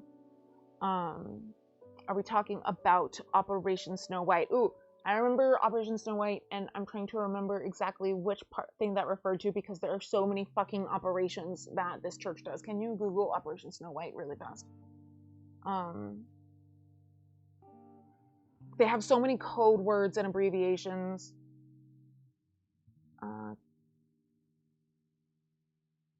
To purge the unfavorable records about Scientology and its founder L. Ron Hubbard. Right. That is not what I'm going to be getting into at this moment, but that is something that we will talk about later. At this moment, we're gonna get into the foundations of Sea Org. Yeah, they did a lot. Yeah, I remember very much what that is. Like I said, just the names. There are so many different names and codes and everything that it's hard to keep which one is what straight. Which is exactly their design. They want to make it inaccessible to outsiders, and they want to make it so that it is something that will bond the people who are members of the church. Like when you find someone who understands your language, like if you want a really good example, look up the interview that Tom Cruise did in like I think the mid-aughts, where he is wearing a black turtleneck. I don't think it's an Oprah interview. It might be an Oprah interview, but he's like unintelligible because he keeps on talking in abbreviations and all these code words and stuff that he's just like, everyone knows what this is, obviously. And it's just like, and you can see the interviewer's face, maybe it is Oprah, being like, what the fuck are you talking about? Billion-year contract. Oh yeah, we were definitely getting into that. Yeah, so Operation Snow White did lead to Sea Org because they were in such financial shit, and especially L. Ron Hubbard himself. Like I said, they owed billions in back taxes by the time they finally got their tax-exempt status. And so they started out by trying to basically like intimidate people out of bothering them and asking for their money and stuff. But they were breaking into offices all over the place. They were breaking into the IRS. They were breaking into like different like state government buildings like all over the country. it was just like they were basically just trying to get whatever information they could find that would be useful to them. And what that basically wound up leading to was what became Sea Org. So L. Ron Hubbard was in the Navy, and he would tell everyone later about how he was this Navy hero and like all this stuff, blah blah blah. No. He did manage to get control, like to become in charge of a ship that, you know, like it wasn't a small deal. Like he got command of a, you know, like something worthy of bragging. But then proceeded to be himself. And did things like announce that there was a Japanese submarine below the ship and they needed to fire everything they had at it to destroy it. And so he proceeded to drop, I don't even know how many like bombs and shell, like everything that they could throw at this submarine. And like other ships were kind of like, what the fuck are you doing? And they're like, we have to, you know, defeat the submarine. And they're like, okay. And like no one was helping because, as it turns out, there was no submarine. It was a deposit of magnetic ore in the seafloor. So he was just bombing the shit out of the seafloor, wasting who even knows how much money on the weaponry. And so that was kind of like the first, like that was the big strike one. Another thing that he did was they were going past Mexico, and for some reason he told everyone to open fire on a nearby Mexican island that like was ostensibly unpopulated. And I think it actually was, if I'm remembering correctly. But either way, the Mexican government was like, what the fuck do you think you're doing? Like, why are you just shooting it? Like, it was basically like, if Mexico hadn't been so chill about it, it would have like started a war with Mexico. Kind of like Trump and the wall. Like, thank goodness Mexico was chill and knew that Trump is a crazy person and didn't hold that against the entire country. And that is what this was.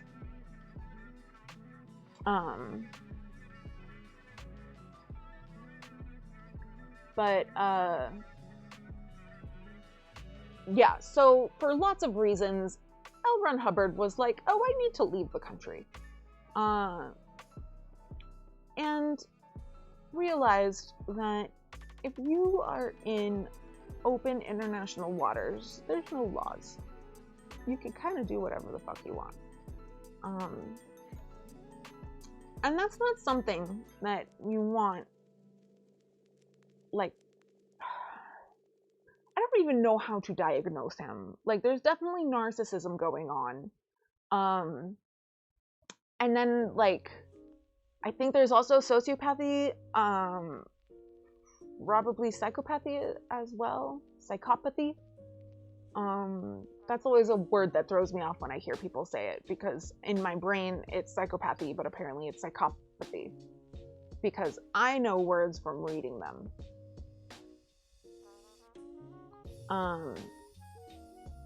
But yeah, like he definitely had shit like that going on, but I'm hesitant to say specifically which ones, because I'm not a doctor. But there were disorders going on. Ooh, Hubbard's then wife. Yeah, because Hubbard was married and had some kids, and then just like peaced out and like abandoned his wife and kids. And showed up way later as like, you know, like the head of this church, and also married to another woman, because hooray, polygamy. The other woman did not know that he was married and was horrified when she found out. But yeah, like just kind of, you know, staying on brand, doing his thing. And yeah, so he just abandoned his wife and kids and never really had anything to do with them again, although definitely one son, I think maybe two sons, wound up like reconnecting with him later on. And it did not go well for one of them in particular. But Sea Org, I should also just mention here that part of Dianetics, like, so basically they're kind of like figuring out like what's holding you back, like what's in your soul that like that is hurting your body, and like what memories do you have that, you know, like basically this is practicing like psychiatry without a license or training is what this leads to.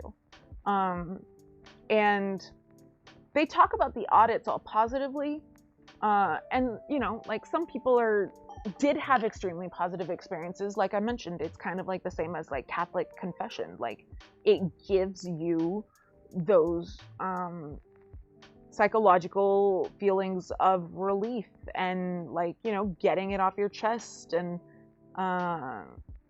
having told someone you trust, you know, etc., etc. Mexico should go backbone, first Hubbard and now Trump. It isn't going to end with Trump. Didn't the wife mysteriously die or vanish? So not, that's a different one. We will very much get into that. But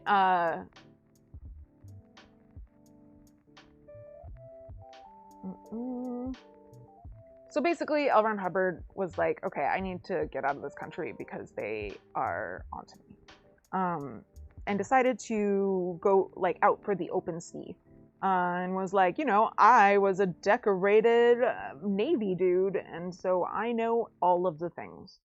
And proceeded to basically get a bunch of Scientologists with zero Navy experience, zero like ship experience, to all join him on this ship. And it went about as well as you'd think it would go with a ship full of religious extremists with no experience that is relevant to their survival. And what he wound up doing was one of the things that Scientology believes in is reincarnation, or like their version of it. And so he would talk about like all of the things that he'd done in his past lives, and people would just be like in rapture listening to him, and believing him. And he would talk about how he was like, okay, this is seriously one of the things that he would talk about a lot, was that in one of his other lives, he was a race car driver on one of those planets where everything looks like it's the 50s in America.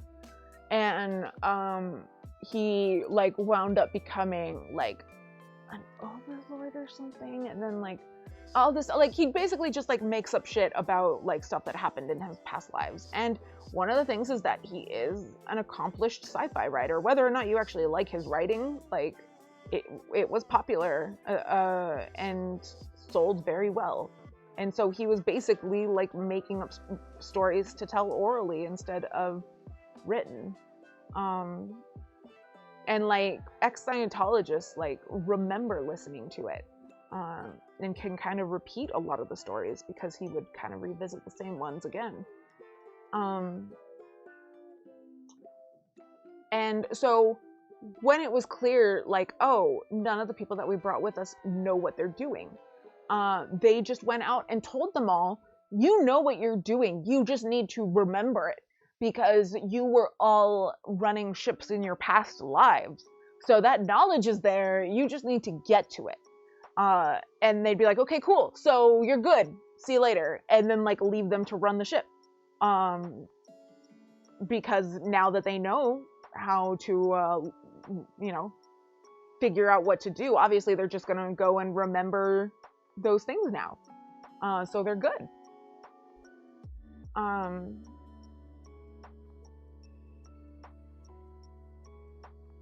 Sorry, I just like fully redid this right here. Okay. There we go. Just a bunch of idiots, yeah. So yeah, so that's basically how that got established. And like, if you look at promo pictures and videos, like these people are all like, their uniform is like the formal American Navy uniform. Like, I am shocked that they are legally allowed to wear what they wear. Like, it reads as stolen valor just looking at them. Like, because they'll have like, it's basically just like a regular Navy uniform with like the regular Navy, like, you know, block of wards and stuff. Like, just looking at them, there's no way an average citizen would be able to tell them like a real Navy person from them. And yeah. So like I mentioned earlier, they keep the families separated. You can get married, but it just weirdly happens to be that all of the married couples wind up on opposite schedules, even if they've always worked together up until that point. But once they're married, all of a sudden, weirdly, one of them is on night shifts and the other one is on day shifts, and so they'll only see each other for like a minute at a time. You know, just weird coincidental stuff like that. And like I mentioned at the start of the stream, you are not supposed to have kids.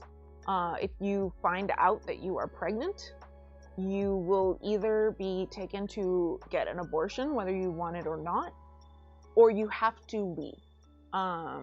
You can come back, but only once your kid is old enough to be dropped off in like forever daycare. And when I say forever daycare, like whatever you're picturing, make it worse. Because this daycare is one where like the kids are watching each other. Like the kids don't get bathed. The kids don't have any sort of actual adult supervision. The kids are not being educated the way that kids are supposed to be educated. Like, the subjects that they learn are not math and science and history and stuff. Like, they are learning made up Scientology shit. They are learning about L. Ron Hubbard. It's distressing, honestly. I don't remember hearing about the no kids angle. That's messed up, right? Yeah, I wasn't aware of it either. But like, there are people who have been Scientologists literally their entire lives, since it's been around in one way or another since the late 60s. And like the current leader, who is, we're gonna get into that motherfucker later. He was born into Scientology.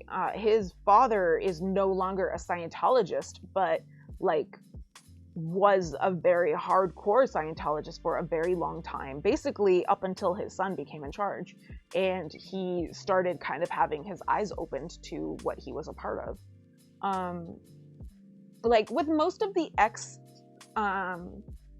Scientologists, like one of the main commonalities is that their eyes were open because they like stumbled across an article or, you know, something like that educated them and made them be like, wait a minute. Like, one of the women who escaped in 2016 and was fairly high up in the organization, she's the one who her parents had to leave for a couple years when they found out that they were pregnant with her.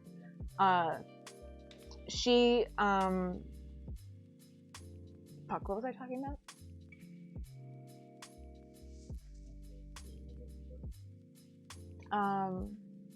maybe I'm pro-life only for Scientologists.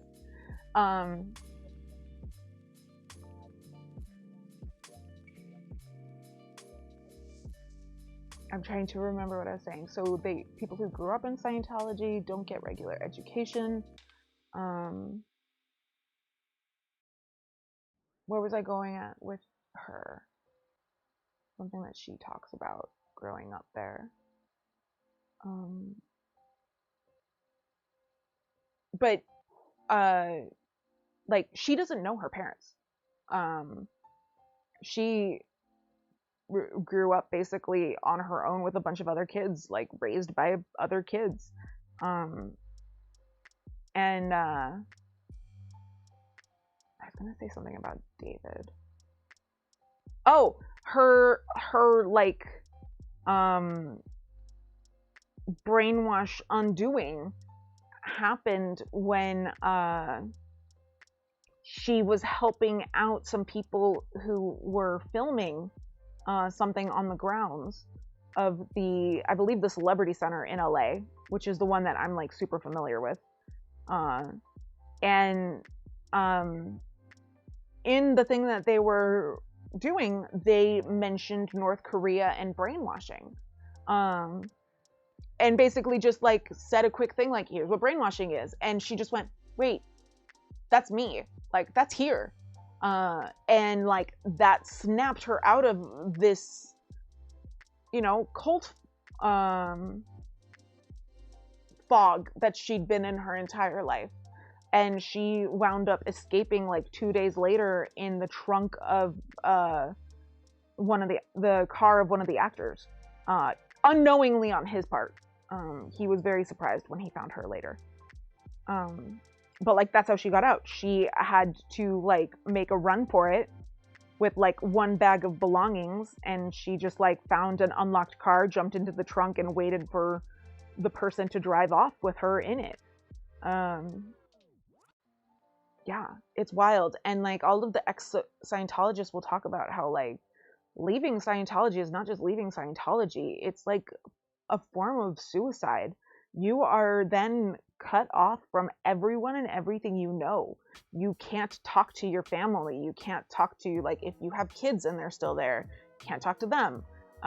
You are completely uneducated in like every way that will help you survive in the world. Like, you don't know math, you don't know how banks work, you don't know how to grocery shop, like all of these very, very simple things that you have to learn, and most people have to figure it out on their own because they have no one to help them. And like, they do have to be basically in hiding for a while, because like Scientologists will come after them.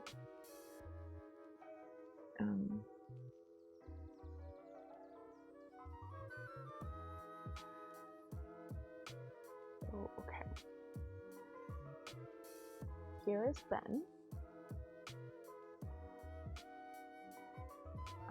I'm going to be adding like a galaxy brain and stuff for her, but just starting off with the hairs. Can I help you? Is Barbara home? Is that what that is? That's my guess. Yeah. I mean, someone just came in downstairs. I wonder how she knows who it is. Keys. She can hear the keys. That makes sense. Paige, in terms of how Tom Cruise and Katie Holmes got divorced, how did he get these kids? The rules do not apply to the rich and famous at all, period. It's more than that. So, okay. Tom Cruise. John Travolta, I kind of feel bad for. I feel like he's trapped and actually kind of like wants to get out, but has no idea how to even begin doing that. Whereas Tom Cruise is like full on lemonade drinker or cool Flavor Aid drinker, who is a true believer, and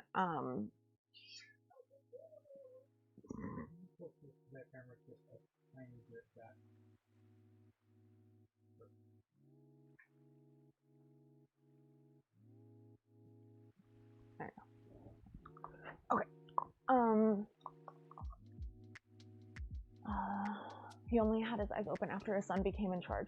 Well, things changed a lot after his son became in charge. So it was very eye-opening to a lot of people.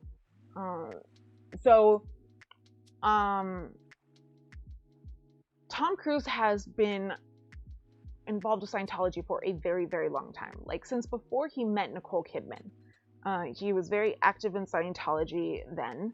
And then when he met Nicole Kidman,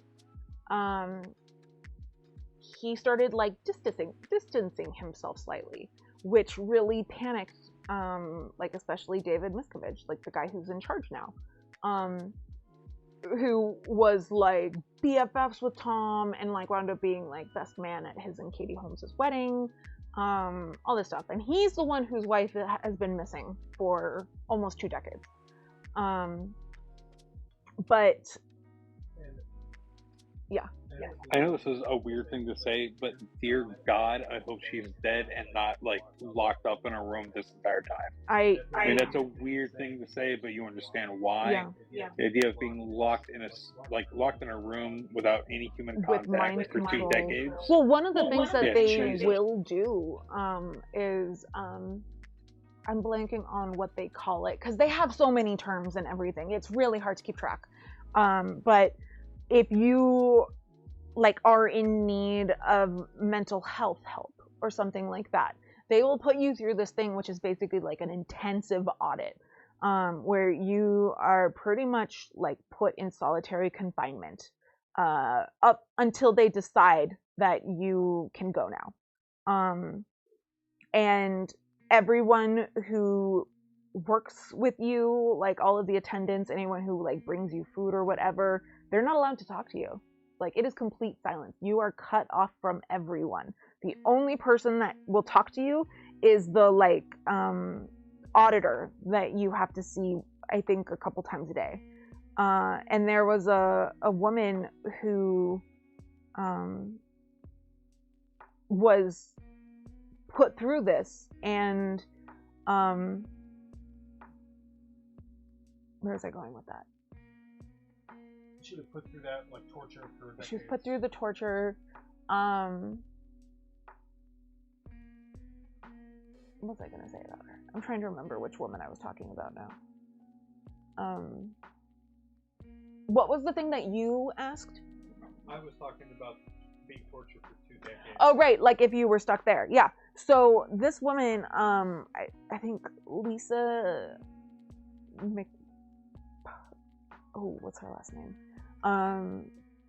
Anyway, she like they wound up putting her through this, and she wound up dying within like 30 days. And it's basically like, oh, you're having a mental health crisis? Well, we're gonna psychologically torture you. That should help. Like that's what this is.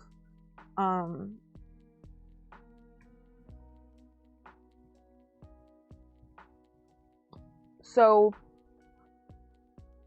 yeah, so she's been gone for 13 years. There more than 13 years now. It's 2007, so 15 years now. And it's, oh god, it's so wild. But we'll get into that later. I need to go backtrack to Theorg. And getting away from Scientology.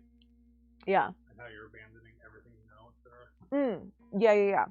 Like, listening to people talking about leaving Scientology, like, it was really hard for me to leave Catholicism, and it very much felt like leaving everyone and everything I knew, like, my way of life, my, like, goals, you know, like, it was a huge thing, nothing compared to leaving Scientology.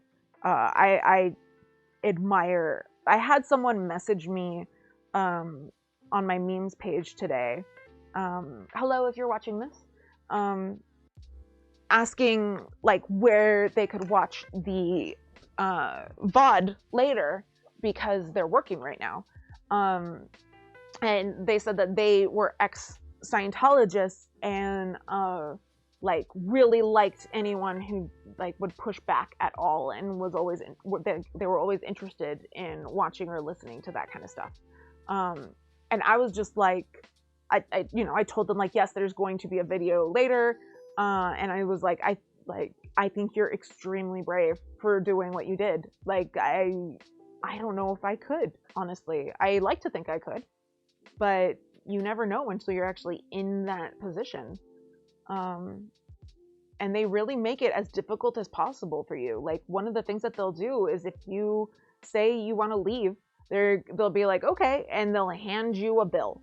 And that bill is like every single thing that they paid for while you were in Sea Org or whatever. And those bills will be like tens of thousands of dollars, sometimes even hundreds of thousands of dollars.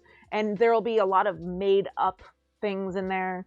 Like, basically think of like a US like medical bill where there's just like arbitrary shit in there that it's like $500 for one ibuprofen, you know, like that kind of thing. Like, that's what this is. And they call that the freeloader's debt. That's what that's called. And yeah, so when Tom Cruise met Nicole Kidman, the Scientologists were freaking out because, like, first off, she was not a Scientologist. She had no interest in being a Scientologist. And also, her father in Australia is a very famous psychiatrist, I believe.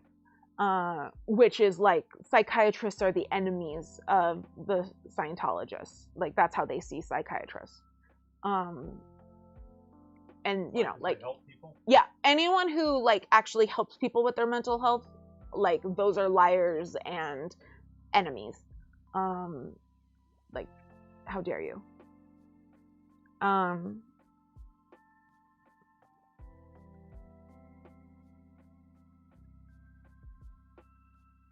But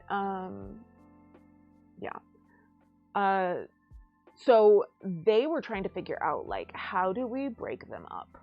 And so, oh my god, it's so fucking shady. So when this all happened, I was like, I think this was like my freshman year of high school-ish.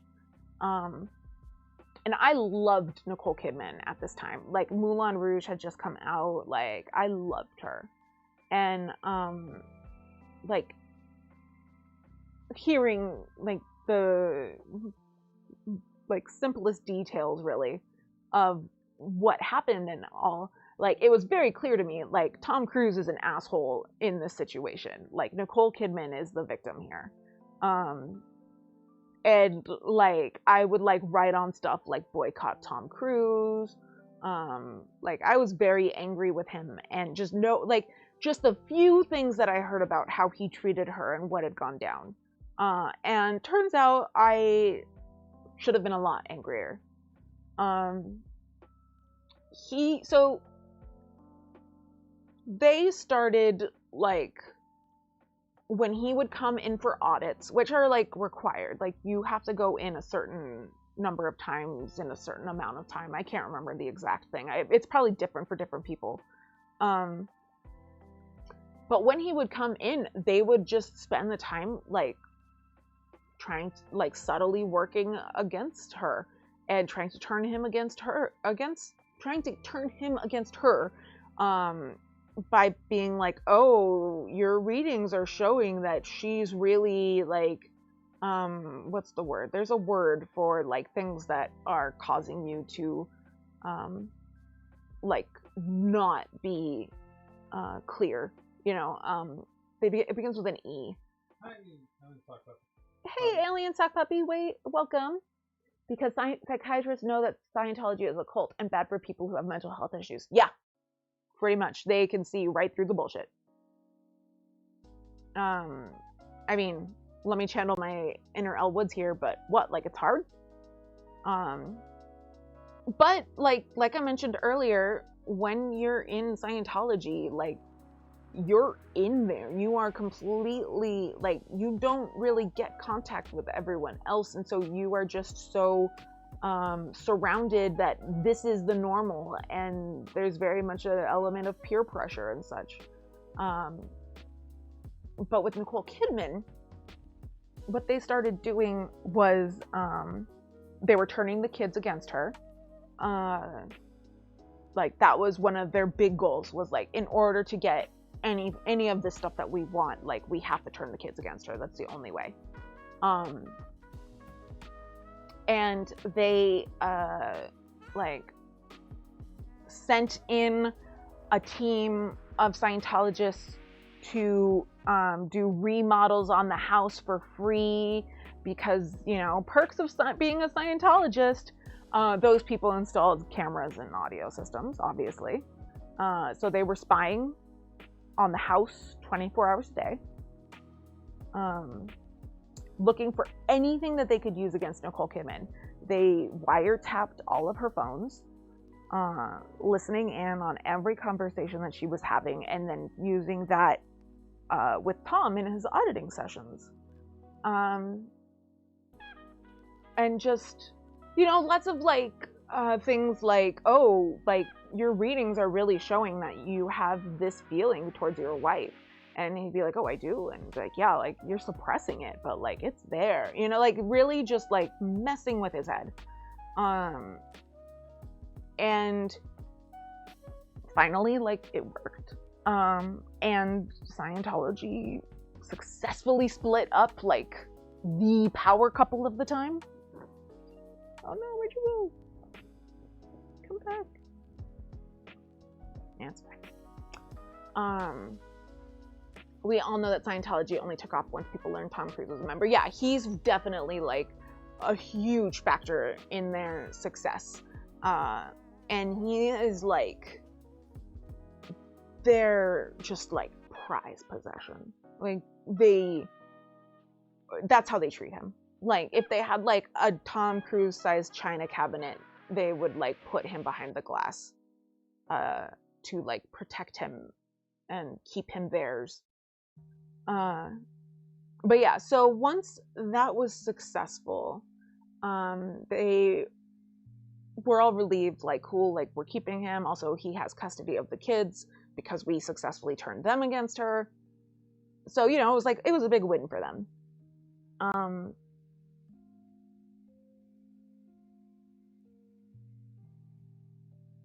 Sorry. Then one day he was overheard mentioning to someone about how he really wanted a girlfriend. Like, I'm so lonely, like I need to find a girlfriend or something, you know, something like that.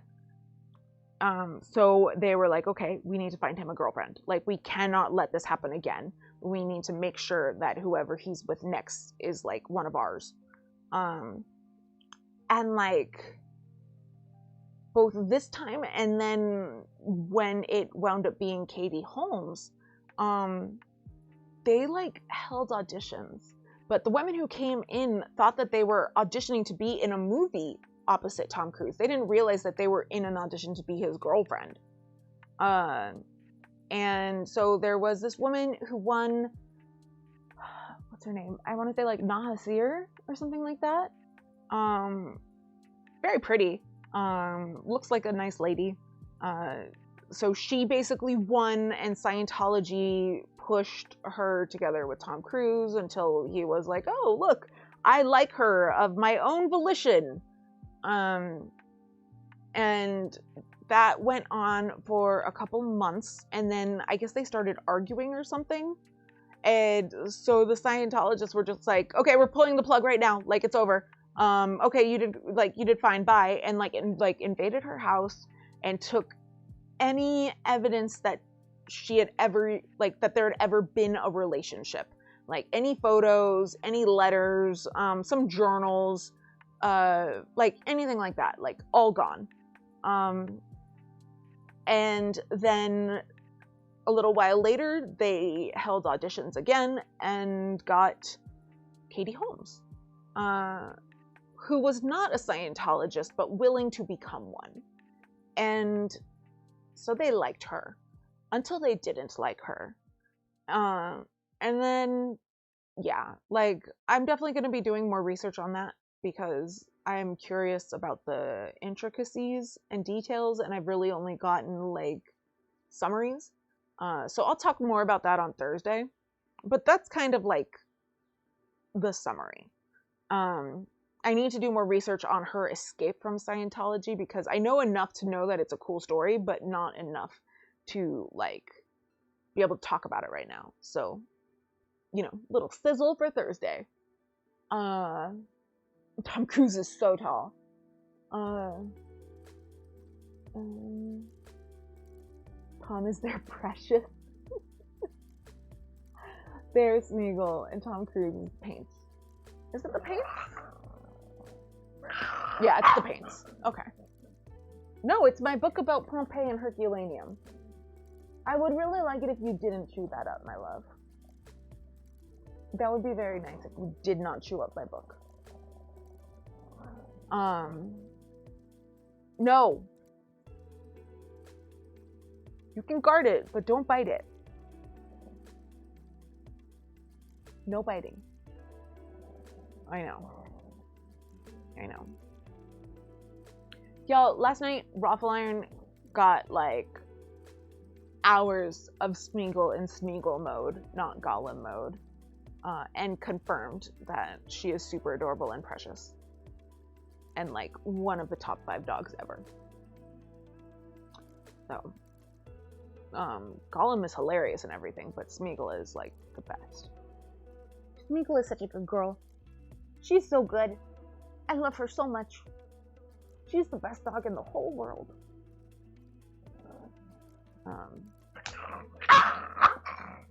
There. I didn't realize that was blocking your view, y'all. Do not bite my book. Mom, you took the Saran wrap from me. Audie sounded legit jealous. Yeah, like, it was so funny. We weren't sure if it was gonna work out or not, so it was really cool that it did work. And yeah, we just, like, hung out. TYT was playing in the background, and then Audie. And yeah, it was cool. I am jealous too, but it was cute. Well, you know, I don't know who you're more jealous of, me or Raffle, but if you are in the New York City area, just let me know. We can probably meet up. Because I like people, but I don't like COVID. So please, you know, make that not a thing before we meet. But yeah, so the Sea Org. So as soon as I heard, like, that he wanted to, like, have Scientology on a ship, like on like a cruise ship type thing, my gut just clenched, because one of the facts about things like cruise ships is that because laws out on the water in the ocean are so, like, murky and kind of, like, non-existent and really, really difficult to enforce. People just live like there's no laws. And one of the biggest issues is sexual assault. It's extremely common on cruise ships, like, especially for women employees. So immediately that was my first, like, thought of dread, especially after hearing about his messengers that he had, which were young tween girls, so, like, not pre-adolescent, but, like, adolescent, like, right at the start of adolescence. And they were like his little minions, and they would go around the ship delivering messages. And the way that they would deliver messages is that they would rehearse until they could do, like, the best L. Ron Hubbard impression. Like they would learn his inflections, like his speech pattern, you know, like they would learn how to perfectly mimic him. And so when he would have messages, he would send them out to deliver them, and they would deliver them in L. Ron Hubbard's voice. So people would be getting screamed at by a 13-year-old girl and be absolutely terrified because she's doing an impression of the actual message sender, who is, you know, like, their boss is not a strong enough word. Yeah, I'm with you, but you have to bring that up with Republicans and your mother. When are they going to let us get over this? What is that in reference to? Sorry. COVID. Oh, yeah. I gave my dad a big guilt trip about getting vaccinated once he's out of the hospital. I used the fact that Meatloaf just died of COVID to help by being like, hey, Meatloaf refused to get vaccinated, and now he's dead. You know, stuff like that. But yeah, so hearing about these like messenger girls, like it is just creeper vibes all over the place. And like when you hear about them, you are just waiting to hear about how L. Ron Hubbard was like Jeffrey Epstein light. But as it turns out, there are no, so part of me is just like, no one reported it, you know, like that is entirely possible. And that is just like, no one reported it. But, even people who left Scientology say that like, that, you know, as the messengers and stuff, like they were never, abused by L. Ron Hubbard sexually. Like he was not a creep in a like sexual way. Like there are no stories of him being sexually abusive with anyone, especially like including the adolescent girls.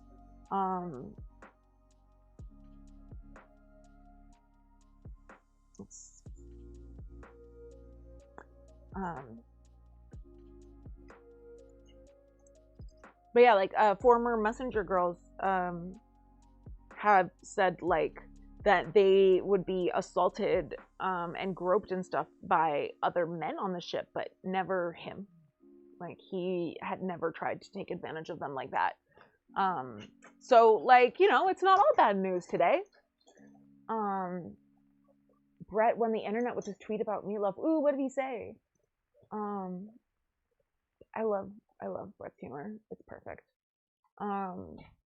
Thank you, Rhetoriku. When I talked to him on Sunday, he said that he was hopefully going home today, but I've not gotten any updates saying that that is the case. So I'm kind of waiting to hear about that. And hopefully he gets vaccinated after this. Meatloaf was 73, so he lived a good life. Yeah. And like, there's literally quotes of him saying about how he refused to get vaccinated and like, if I die, I die. And it's like, okay, well, he died, you know? And it's just sad because like, what a waste of talent. Like, my dad loves Meatloaf, so I grew up listening to a lot of Meatloaf. Hot Patootie was the most played song on the Rocky Horror soundtrack. Just saying a lot because we listened to that a lot. But anyway, Scientology. Hubbard might have preferred different company, but who are we to speculate? So I think I would do anything for love, but I won't get vaxxed. That's funny. That's Brett's tweet. That's fantastic. So yeah, so it's entirely possible that it's just that it was never reported. The people who escaped have like blocked the memories or whatever, but like there are no actual reports of L. Ron Hubbard being a sexual predator. Like there are lots of other reports of him being other creepy things and predators, but not sexually apparently. But that doesn't mean that they weren't preyed upon. It just means not by him. I'm in a way hoping Sarah Palin is going to eat her words now that she has COVID. You know she won't. That would mean having the ability to admit that you're wrong and that you fucked up. Like, and that's just not gonna happen.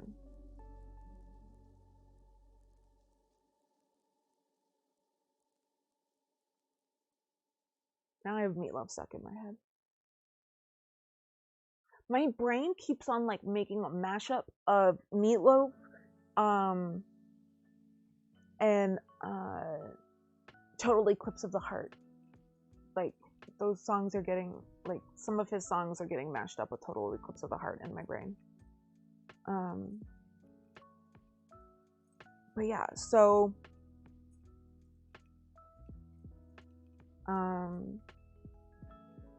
yeah, like, the messengers wound up getting, like, having a lot of power. And, like, you don't want to give a lot of power over people to groups of 13-year-old girls. I say that as someone who was at one point a 13-year-old girl. I don't recommend it. It's not a fun experience. I don't know what's happening with my hair right now. Stop that. Danny, I can have dreams. How can she admit she is wrong if she is dead from COVID? I mean, yeah. So she's probably just not going to admit it. She's just going to be wrong and sit there in her wrongness being wrong.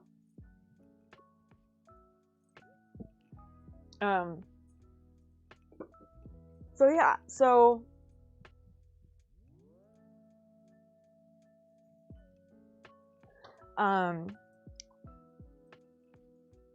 they wound up being like one of the more extremely memorable parts about Sea Org for people. Like, that's what people would talk about. And like, it's so bizarre because being in Sea Org sounds like an absolute fucking nightmare. It sounds miserable. It, like, there's literal torture going on. But like, to Scientologists, like, being picked to be a part of Sea Org is like the ultimate honor. It's like, for Catholics, like, if the Pope called and said he wants you as his personal assistant, like that type of thing.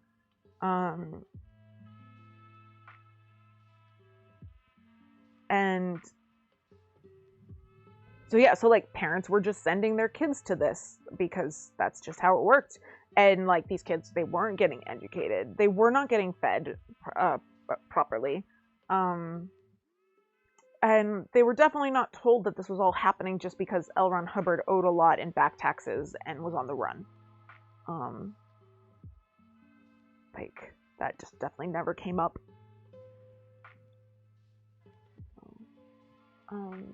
Streets of Fire soundtrack. It's a good soundtrack.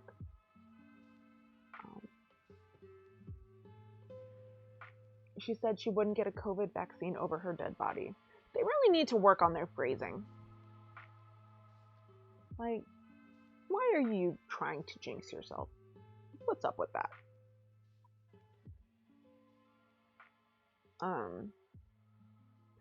But like, there is nothing about Sea Org that sounds good. Like, being trapped on a ship in the middle of the ocean with a bunch of weirdo creeps.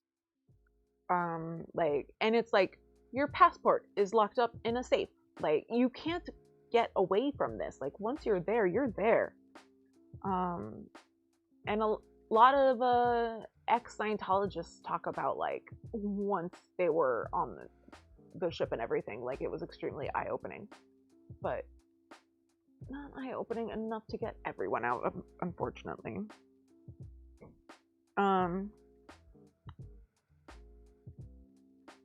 But yeah, like, one of the behavioral staples of Sea Org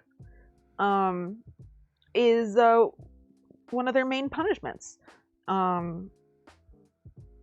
It just kind of happened in, I believe it was like the mid-70s one day.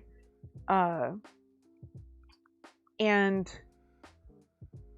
like, I think it was something like in the process of punishing someone, they like fell overboard or something, or like someone got like too into it and threw them overboard. I can't remember, but someone unexpectedly ended up overboard while dealing with their punishment. And L. Ron Hubbard loved it. He thought it was great, and he decided to make that like the normal punishment. So Sea Org tends to like land in ports and then not actually get permission to come ashore. So they'll kind of just be hanging out like in the port, right? And so there are stories from people living in these different places who can see what's going on in the ship from a distance. And so they have stories of just watching them like toss all their crew members overboard. And like, even if you're just doing it from like whatever you're picturing with like walking the plank with pirates, like that's high up. But this is even worse. The people who are getting thrown overboard are like 3 stories up. And like what they do is they tie them up, then just toss them overboard. And like they say that like no one's ever died doing it, which, you know, 50-50 if that's true or not. Sure, right. But like there are stories of people terrified, like old women being thrown overboard screaming in terror while flailing against the ropes around their wrists, you know? Like this is actual torture that happens. And like this all happens while people are just watching and laughing, which like that sounds like an actual nightmare to me. Like a really, really bad one. One where you'd wake up and be like, what the fuck? I'm never eating whatever I ate last night again. On me.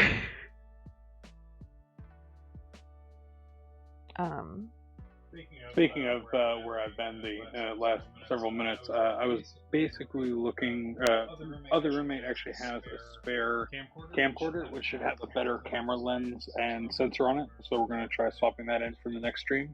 Cool. Also, it should mirror Audie's setup a little bit closer, so I should be able to figure out exactly what's going on with hers. Cool. Well, hopefully we don't overheat on the moon. Hi, Ruffle Iron Chef, back in Florida. A ruffle! A wild ruffle appears. Sorry you're back in Florida. That sucks. Try not to drink the water. Well, I'm very glad that I no longer live in Florida. Part of me like still misses like being in Florida because like it is when you live through hell for long enough, you just miss it. Yeah, totally. And you're just like, I remember that hell, man. That was a time.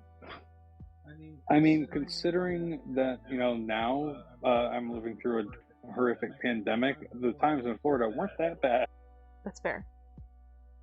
It's just that Florida now is even worse than living through Florida here, or living through the pandemic here. By a lot. Yeah, there's no comparison. This is a hell of a lot better. Like a hell of a lot better than Florida now, but a hell of a lot worse than Florida then. Yeah. And I'm sure here then would be better than there now. When will then be now? Soon. I'm glad you picked up on it and made the joke because I was setting it up. Don't breathe the Florida air. Just like when you're in Florida, just stand very still and don't breathe or drink or eat. No, you can eat, but don't breathe or drink.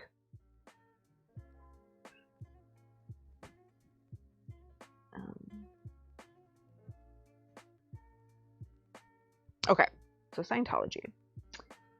So actual torture of the people, throwing them overboard, etc. And this was all because L. Ron Hubbard was like on the run from American authorities for tax evasion, for like kidnapping, because when his first wife demanded a divorce, he wound up kidnapping their daughter and then her, going through like all of this wild shit, and then making his ex-wife, in order to get their daughter back, sign a thing saying that like he had never stolen her. Like, just absolutely ridiculous. Like, the man has no shame. And like, when he kidnapped her, it was shit like he took her to a different country, I think Mexico, but I could be getting that wrong, and then just like left her with a woman to take care of her, like, and he didn't know this woman, like, just like, okay, here, now take care of this girl who I happen to have fathered, you know. But the mom did eventually get her back with, as far as I know, no lasting trauma. But unfortunately, that was not the case with all of his children.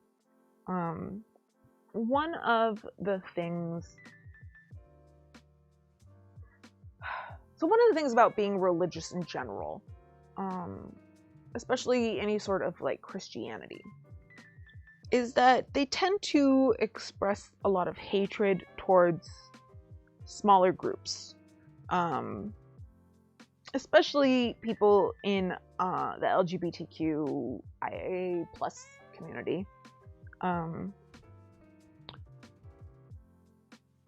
Like, that's the case now, that was the case then. I feel like it's always going to be the case. Like, it used to be just like gay people in general, but now enough people know gay people that like they can't villainize them anymore, so they moved on to trans people.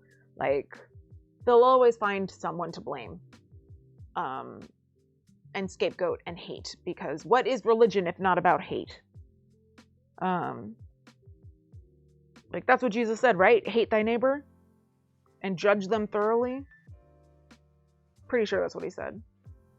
Pretty sure it was. Yeah, it's either that or something like the complete opposite. But I don't think it's the complete opposite. Did he have her thrown into the sea? No, but like, that's only because this was before Sea Org. Like, part of why he made Sea Org is because he was on the run from the charges after doing this. But yeah, so he did that and then started Sea Org, blah blah blah. Oh my gosh, there's just so much. It's so wild. Only if you know what it is, then eat it and drink it. Just don't leave the house unless you absolutely have to. Yeah, for real. There's always going to be trauma. It might not show right away or for years. Yeah. Love thy neighbor. That can't be right. That makes too much sense. That's too good. And, you know, we don't do good here.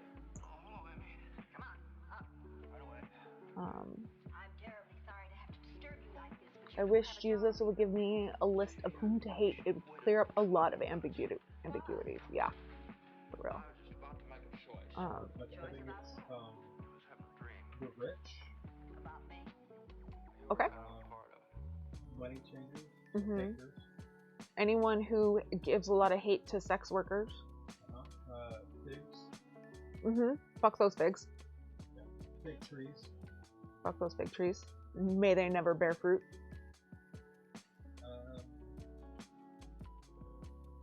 Probably not Pharisee. Yeah, he never really like cursed the people who were directly against him and wound up murdering him. Yeah, it always seems like he was against the people that like hurt everyone else, not people who hurt him. I saw, I saved a meme yesterday that is a picture of a tattoo that someone got that is a cross with a thin blue line. And the caption is like, when you don't understand history or who killed Jesus. Yeah, it was definitely the government. That's to be sure. I don't know if with the people who, I guess it would be cops. I mean, centurions. They were like cops. Pretty or much they more cops. Military. They were pretty much cops. Like somewhere between the two, but like their function at the time was like, I mean, kind of like what we would consider now to be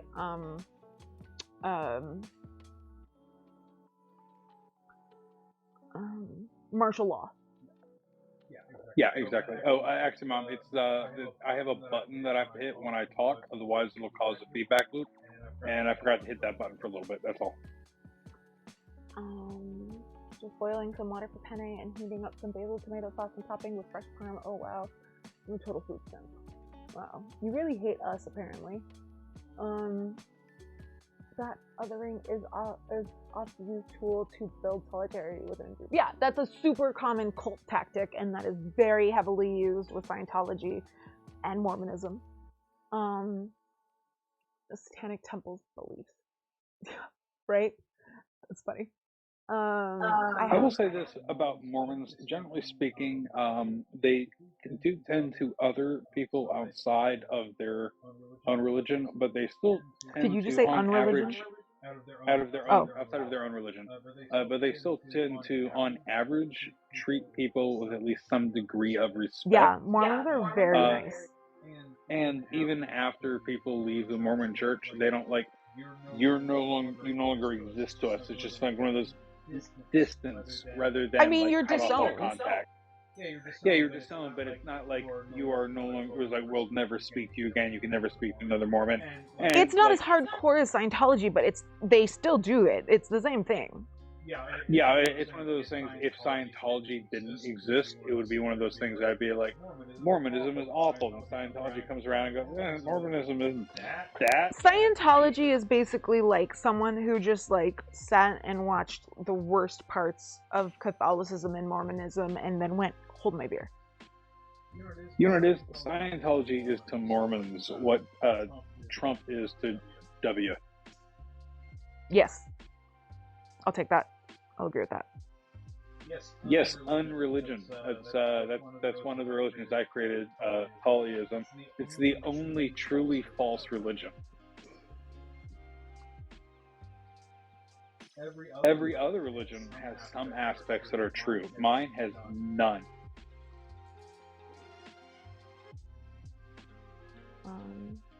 Okay. By the way, I've seen The Truth, and both the roommate and the dog are absolutely adorable and lovely. Agreed. Like, super great roommate and dog, respectively. Also, Trenchy is literally a god of technology. Yes, correct. I'm very I flattered. know that about Brian, which is why I think he's awesome, among other things. Can you say unreligion? I feel like unreligion is a solid word for things like Scientology and Mormonism. Like, I don't know. I mean, those is like fit very snugly into the concept of religion for me. But I mean, it's different. Well, everyone's different. I don't know. My feelings about religion are complex, as we've discussed. Danny, who are you working on right now? I am working on Ben. I messaged and consulted with her to kind of like figure out, okay, how can I best represent you as you are working towards, you know? Like, what are your aesthetic goals, as it were? You're trying to get a Funko that's going to match in the future, not yes, right now. Yes, exactly. So I'm working on making the hair longer because it was in like a little pixie cut. But yeah, so I have a vision of what it's going to look like, and we will just hopefully get there. The bangs, I think, are like really spot on in terms of like her style. I was really like, the bangs are what made me go like, I could turn that into Ben. God, it's really weird. I don't know why Ben specifically, but like for some reason my brain keeps trying to use the wrong pronouns, which is really bizarre because like I tend to just default to they for everyone, but that's not what my brain wants to do. My brain is being an asshole right now. Shut up, brain. Ben's laugh is fantastic. Agreed. Yeah. And I love that she's just like, yeah, I'm keeping my name. Like, if you have a problem with a girl named Ben, then fuck you. Like, that's awesome. Yeah. Thank you. It felt like the only option was consulting with her. Like, because I had been looking for one to turn into her as she is now, aesthetically. And So I was like, oh, well, I'm really glad I haven't found one yet. Like, let me see what it is that you, like, I basically was like, can you send me like a vision board type thing? And when I found this one, I sent her a picture and I was like, does this work? And consulted about like what to change and stuff. So yeah, I'm pretty excited about it. And she had no idea what I was talking about when I said I was making Funkos. She was like, what? What? A funk? What? So yeah. So yeah, so my plan is to do the hair, and then there's gonna be dremeling on the outfit. I'm gonna make it into a skirt. And then there's a little messenger bag right here that I think I'm going to turn into like a galaxy brain messenger bag. So like a brain that has stars all over it. Because if you're not familiar with Ben, the name of her show on TYT is Galaxy Brain. It's very good. It's every Friday at 4, I think. And I recommend it. She also has her own channel, Bleep Blomp Ben. Also, I'm going to share a link to a movie, just an IMDb link, since everyone can figure out where to get the movie their way, that way. Since we're on trans stuff at the moment anyway, of about a romance involving a trans woman, and she's actually played by a trans woman. So that's awesome. Uncommon enough, but I thought everyone unfortunately notable. Yeah, and I figured everyone here would at least like to know that it exists, and then maybe watch it at some point. Boy Meets Girl. Yeah. So that link's in the chat. Brian, I think it's the lack of name change. We're so used to name changes and pronoun changes. I'm having the same problem, but like Danny said, I love that she's sticking with what she's comfortable with. Yeah, totally. Ben is a communist. Yeah. I thought that too. However, Ben is like the third trans person I know that has changed their name. I was trying to figure out how to pluralize correctly. How do I pluralize in the third person? Oh yeah, they. But Ben's like the third trans person I know that's not changed their name after coming out, and so like never had problems with it before. I don't know why it's sticking in my name in my head. Like difficult wise this time. Also, I didn't know about Ben until she came out. Like I was just like not paying that much attention to TYT. And then one day I was like, Brian, like, let me tell you what just happened. Which I mean, yeah, I'm actually gonna care more. Like it's like, okay, there's someone named Ben on TYT. I don't really care. Oh, Ben's trans. Yeah, I'm definitely gonna pay attention. TYT needs more trans representation in a big way. Like I feel like that's their main blind spot is trans issues, and it's not like they don't care. It's just that they are not aware of it, which is, you know, unfortunate for a channel that cares so much about so much. But I really feel like they have a blind spot when it comes to trans issues. And so I'm and like they hired Ben before she came out, so like that's not a sign of growth. That's just a really happy coincidence. Or I mean, it might be possible. Ben mentioned to him in private. No, okay, I didn't know it was possible. I asked when we were chatting. Gotcha. Rhetoriku, what about the reception to the movie? I only found out about it a couple of years ago.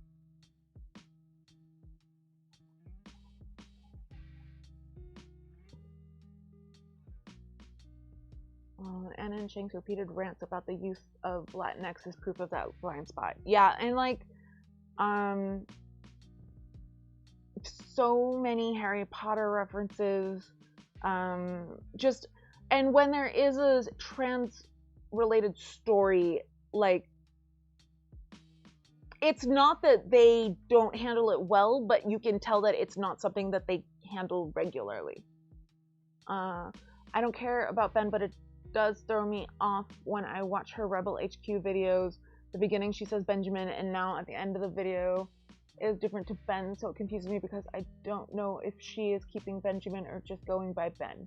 I don't know about Benjamin, but like her Twitter name is a girl named Ben. So, you know, just mainstream transphobe stuff. Nothing remarkable or that I remember specifically. Lots of late night jokes. Yeah. Okay. Yeah, I missed that entirely at the time. I think I was drunk that year. Not a joke. Like, funny, but not a joke. Told it was a joke, meant to make everyone laugh, but it's still a joke. Yeah, true. It's a coping mechanism joke. Yeah, exactly. I'm very Everyone's good supposed with to those. laugh. Yeah, you don't want people being like, "Oh, I'm so sorry." Like that is the opposite of what you want. I mean, that's actually the funniest reaction. Let's see. Some pledge and a bottle of Pine Sol walk into a bar. How's that? Gotta laugh to keep from crying sometimes. Yeah, that's very much my philosophy. When people find out about like all of the shit that I've gone through, like they ask me how, and it really is just I laugh so I don't cry, and it's, you know, the philosophy that's really gotten me through really, really dark times. And it throws people off when I'm able to laugh at my own pain, but like that's what you gotta do, man.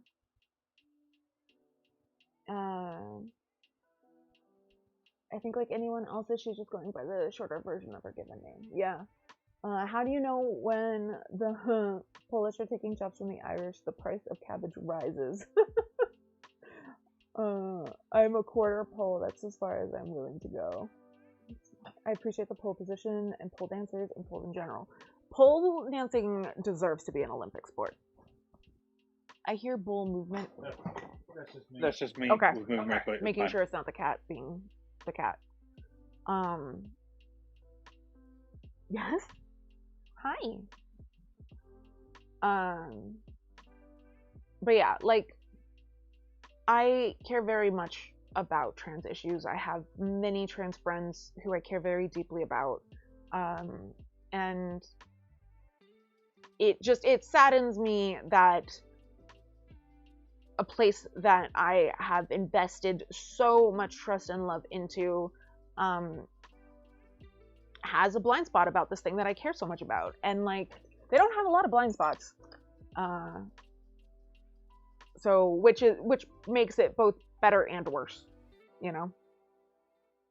I'm actually not sure. Okay, so I didn't really watch TYT today. I was too busy shouting at my coworkers with the microphone off. So apparently people were angry at Anna for something on an interview. Oh yeah, she had an interview with this guy who wrote a book called San Francisco, and it was basically about like how the home, like I honestly just kind of stopped listening because he wasn't interesting. And like he was just making everyone mad, and I was like, I don't need to be mad right now. But it was basically just like blaming mentally ill people and like just all this stuff that he kept on like spouting out, and she wasn't really pushing back against. Is what I saw, at least. If people want to elaborate further, if you actually paid attention to the full thing. Thing is, if you're going to give someone a rope to hang themselves with, you still have to provide the gallows. Yeah. I like when I was paying attention, he would say something, and I'd be waiting for her to be like, no, and like that just didn't happen. She would just kind of be like, yeah, okay, next question, like that type of thing. And it wasn't in character for her. Like I've seen her do interviews, and yeah, that's really bizarre because like normally she just tears people apart. Like after one that she was like wasn't feeling right today. I'm just confused. Yeah, I don't know, but Rhetorica says it is agreed that she did not push back enough. That's not her job. I mean, as an interviewer, I feel like it is like you're supposed to be making sure that like what is being said is the truth and valid, and I don't know. It's definitely complex, and it was more than I was willing to take on while I've been taking on Scientology. Ready for what, Iron Dragon? Hello, Phoenix Dragon. Ready for... Oh! Ah! Hello! The notification sounds are back! Hello, Transgirl43 et al. Welcome. Welcome all. We are partying in here, talking about Scientology, the history behind it. This is my show, Okay So. Thank you so much for the follow, Transgirl, and Elia, and oh my gosh, and Kabra, and Sarah Lynn. Thank you so much. And thank you for the host as well, Transgirl. I watched your stream last night. It was really fun. It's lovely to meet all of you. Thank you so much for joining. And Crazy Owl Lady, awesome. Kate Castle, lovely to meet you all.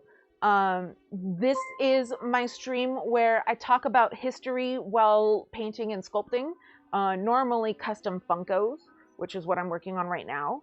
Oh my gosh. Thank you for the follow, Sanja Birch, and Oman Sinis, and yes, thank you, and hello, Kitty.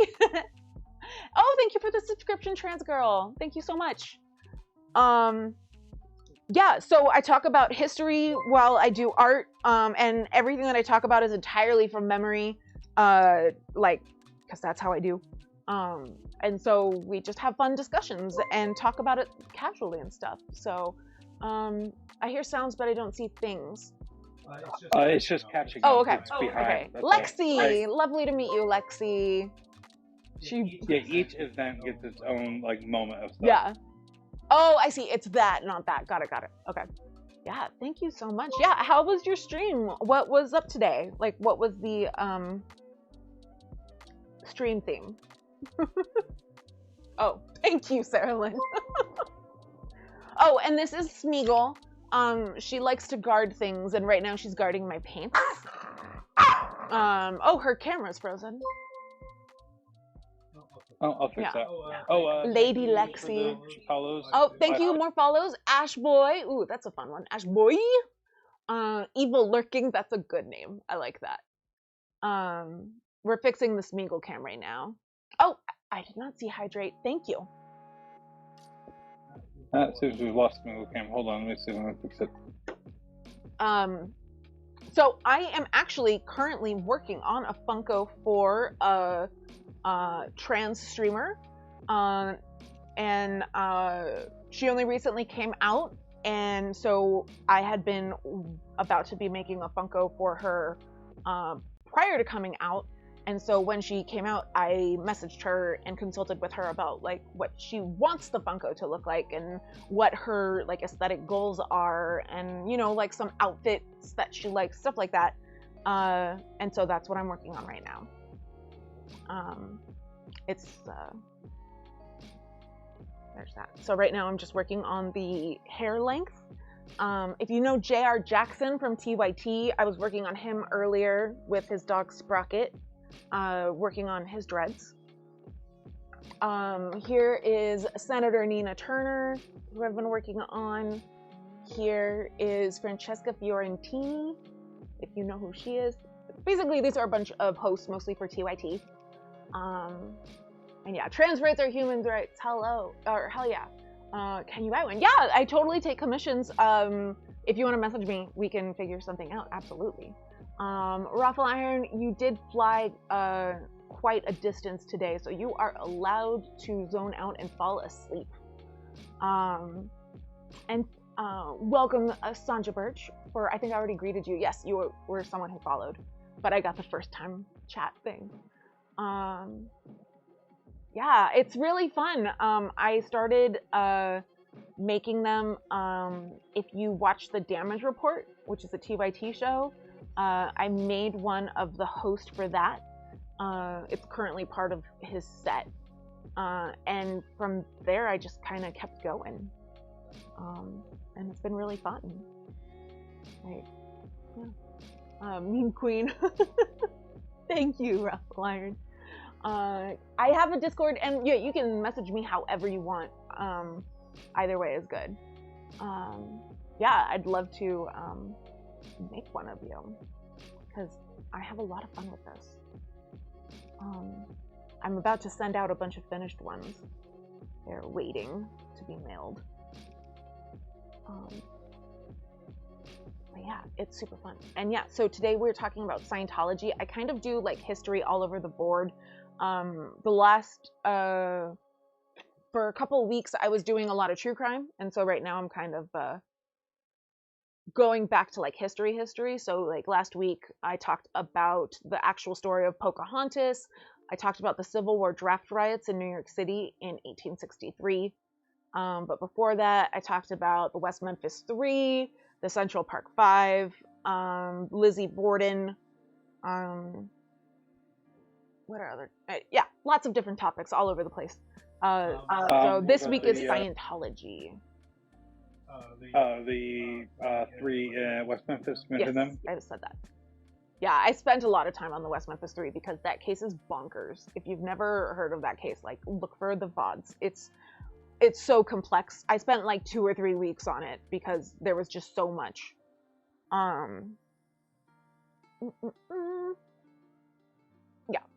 So we have been talking about Scientology.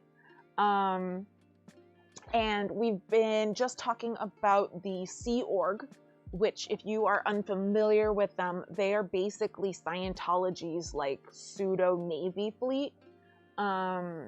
That were modeled after L. Ron Hubbard's God Complex and former stint in the U.S. Navy. They are paid on average 40 cents an hour, about $10 a week. I looked at something from a woman who worked there for a couple decades, and she was making about $2,000 a year. So you can get a lot of money if you're a church that's tax exempt. Like bullies your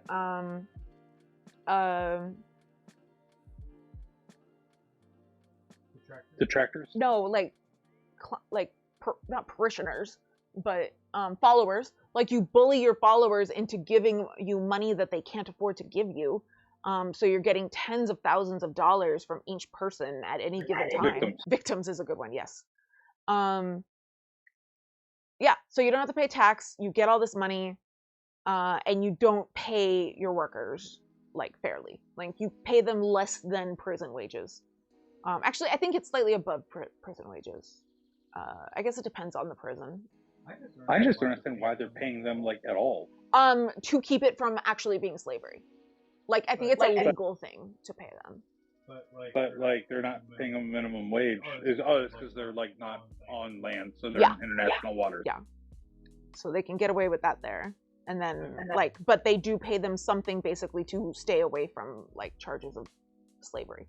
I mean, it is like it is still slavery, but it's just like they torture them. They're like breaking every other law. It's weird to me that as awful as they are, like they won't cross that line for some reason. It's odd. That is weird, yeah, when you think about it. I'm not saying like obviously they should like not be like imprisoning people and torturing them and making them work for like basically nothing. Yeah. Effectively nothing. It's weird. No, like, totally. I totally get what you're saying. Like that is such an arbitrary thing to be like, but I'm adhering to this law. Yeah, slavery, totally. She decided she wanted to get on Scientology's hit list. Yeah, I'm not on enough watch lists. I know I just kicked the camera, sorry. I'm not on enough lists with all of the politics stuff that I post and talk about elsewhere. I just really wanted to get Scientology pissed at me too. Like, I don't know if you are familiar with this, but like they will go and like stalk people. They will go and sit outside their houses with cameras and like follow them around. It's absolutely bizarre. Yeah.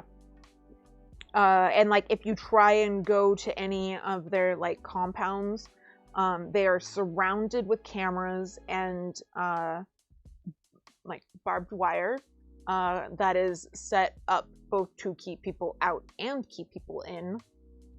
So that's cool. And like if you like get near the fence, within a minute or two someone will come out to yell at you and tell you that you need to get out and like you are on private property, which is not true if you are on the street. Let me see. There are homeless shelters that pay about that and regularly send ex-staff back out onto the street. Ugh. People taking advantage of vulnerable people is one of my like triggers, for lack of a better word. It drives me crazy. But yeah, I sent you a whisper. Reply when you can. Oh yeah, absolutely. When I'm done streaming, I will totally message you back. Yeah, I'm excited to talk to you. And yeah, so that's Steorg. Okay, so I'm now gonna start talking about David Miscavige. Miscavige. Fuckface.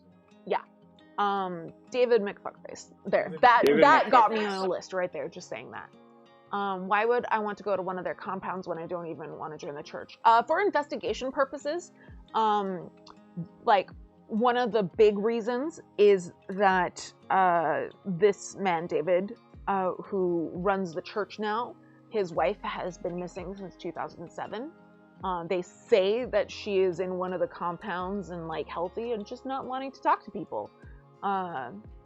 But it is really sus.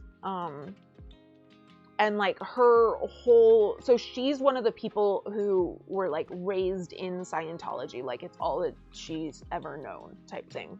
Her parents were both in it, her sister was in it. Her sister committed suicide in a very interesting way, where this tiny lady grabbed a long rifle, shot herself multiple times in the chest and then in the head. Very thorough suicide. Very physically plausible, you know?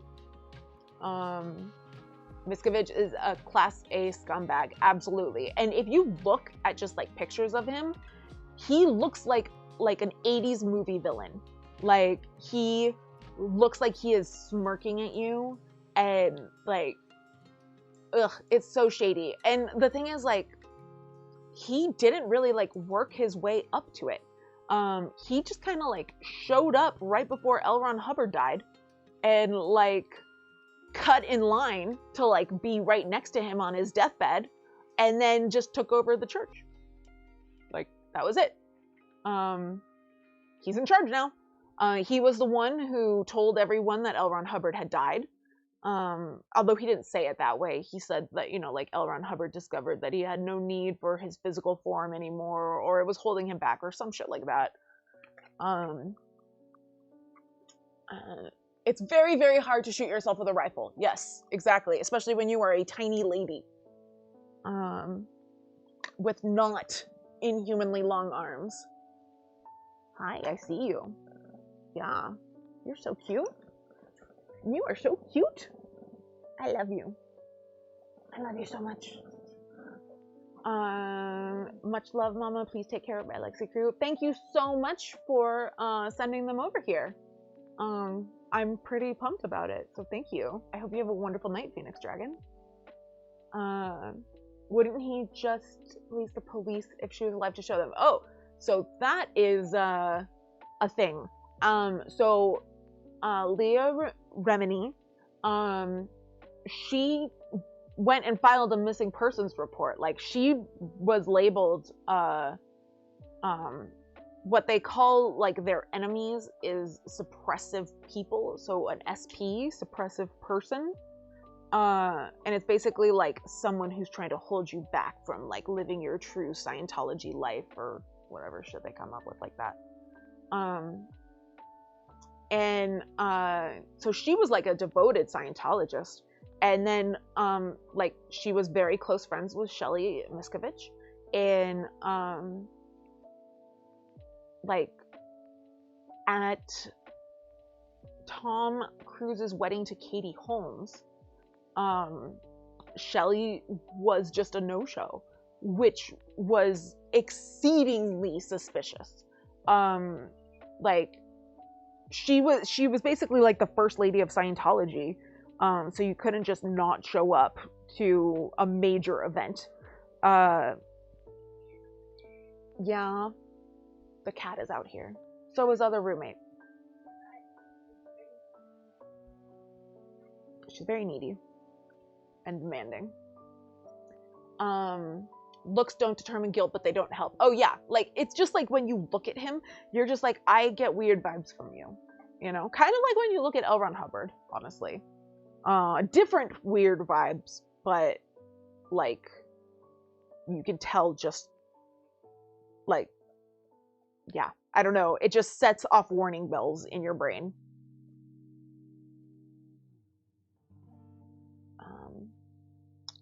Thank you for all you do. I'm going to try to catch you at another time to listen to your wisdom and ideas. Thank you. Got to get the twins ready for bed. Oof, good luck. I have worked with twins before and tried to put them to bed. It is quite an adventure. So, Godspeed, my new friend. Miscavige is very gremlin-like. Agreed. Looks don't determine but they don't. But I'm going to needlepoint that on a pillow. Thank you, Buttspot. Don't you know that nothing is impossible for Scientologists to do? I mean, how many suicides do you know that they shoot themselves more than once in the chest and head? It's really impressive. How old are they, Sonja Birch? Sonia or Sonja? They're trying to go to bed. Oh, yeah, sorry. Put them to bed, and then yeah. next time you're here, tell me how old they are. There we go. I get distracted. But yeah, so Shelly Miscavige just didn't show up to this wedding, which, like, unless you're on your deathbed, you're showing up to that wedding. And so Leah was the only person, like, people noticed that she was gone, but Leah was the only one to ask where she was, and she was punished for it. She was like, yeah, that doesn't sound like that was going to go well for her. No, she was basically like sent to reprogramming. And so there is a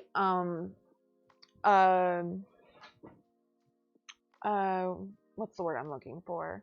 Compound in Riverside, California, which I grew up very near, and so it's weird to think that this thing was there the whole time and I just like wasn't aware of it, or, you know, didn't pay attention.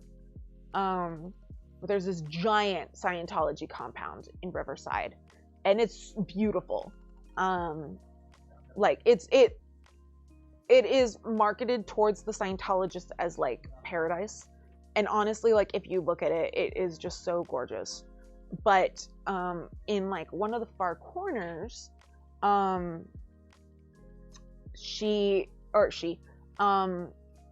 there's a pair of double wide trailers next to each other, like set together. And they form, there's like an official name for it. I can't remember what bullshit title they gave it, but it's called the Hole by everyone. You don't want to be sent to the Hole. Well, when you steal a bunch of money from your followers, it's easy to have nice things. Yeah. Like, they are very good at investing the money that they force their followers to give them. Like, they own real estate all over the world. They have holdings everywhere. It's honestly scary just how much power they've amassed ever since they were declared a religion. And like, there's nothing anyone can do about it because they have that protection of being a religion. So that's why they can get away with all this shit. That plus the international waters thing for Sea Org. So it's this pair of attached double-wide trailers that form this place that they call the Hole. And in the Hole, it's basically like intensive reprogramming in like a prison environment. when you are sent there, you are not allowed to bathe, and people can be there for a long time. A long time. Like, you are not allowed to do any sort of, like, personal self-care, like, toiletry-wise. Like, you don't even get, like, dental help. And, like, they just find ways to torture you and break you. One of the stories that's very well known is this dude who they had him sit under an AC unit, like this AC unit that people complain is way too cold. Like, it is freezing and you can't sit under it, or like you will be so uncomfortable that you have to move. So they sat him under it and continually poured water over him just to make it extra bad. Like, it's wild, just these things. And like, reportedly, they will make the people there fight, like for the entertainment of the higher ups. Like, apparently David Miscavige will go in there and just beat people to a pulp. Obviously Scientology denies that that is a thing that happens, but there are lots of witnesses who say that it very much does. Right now, I believe still right now, it might not be the case anymore, but for at least a very long time, they basically put like all of the leaders of Scientology in the hole. And like, so all of these super privileged dudes who are used to having like unlimited power are suddenly finding themselves in like the most powerless position possible.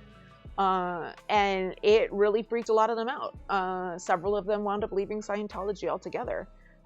If you watch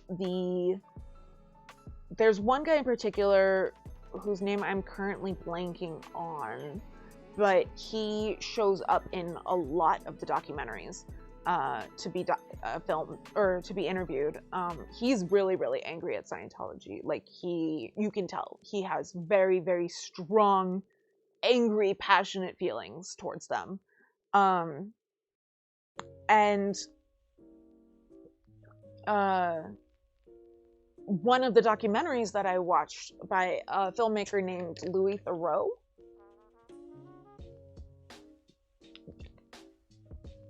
feel religious tax exemption should be abolished. If they don't want to pay taxes, they can operate as a charity with all the restrictions that come with that. Absolutely agreed. Religious tax exemption is so abused. Like, it should not be a thing at all. 100% agree. It is way more harmful than anything else. And it gives people too much leeway to take advantage of. I thought international waters just meant that the Coast Guard could get them if warrants were issued. No, so like international, I mean, that might be the case, but international waters just basically means like it's a part of the ocean where it's like right smack in the middle of multiple countries, and so there's kind of no official decision on whose water it is. So it's hard to say these are the laws that you need to follow when you're here, because different countries have different laws. And so because of that, it's just kind of become semi-lawless. When there's no one enforcing the laws, people aren't going to follow them, you know? But okay. I need to start wrapping up. Like, I don't need to end, but I need to start wrapping up. And don't worry, we're going to continue talking about Scientology on Thursday, and we're going to get super into it. And we will get into, like, the specific darker stories. I'm planning on doing a shit ton of research between now and then, and I will have stories for you. Let's see, not in the exclusive economic zone of any single country. Yeah, so basically, like, that's why it's international waters. Like, it's basically like a certain distance away from any land. Once you're within a certain proximity to a country, you then have to follow those laws. And so basically they and many other people who want to avoid the laws, figure out where they're not going to have enforcement and take advantage of that. Often this is for being a sexual predator. Like, they're the ones who tend to take the most advantage, but definitely not only. I'm going to start a religion called the Bernie Sanders religion. The Jedi Order is an actual religion. And I mean, I know I already plugged for them earlier, but I am a big fan of the Satanic Temple and a member. If you have questions, go ahead and ask. 150 miles for EEZ. Oh, okay, that sounds about right. 150 miles makes sense. But yeah, like, it's honestly a big problem. Like, that is a problem that needs to be figured out, because it can't continue this way. It's just, you can't just have sections of the earth where there are no laws, because then the people who want to break laws are just gonna head right to those sections. You know, like Scientologists. Church of Jesus Age of Christ. Google is saying 200 nautical miles out for international water, something like that. That sounds right. Yeah, I knew that it has to be like a certain amount away from any land. And then that's the chaos zone. That's what I'm gonna call it. I've decided. Okay. So I just add. I'm gonna add a little more depth over here. Yeah? Yeah? Uh-huh. Yeah. That's very interesting. I know.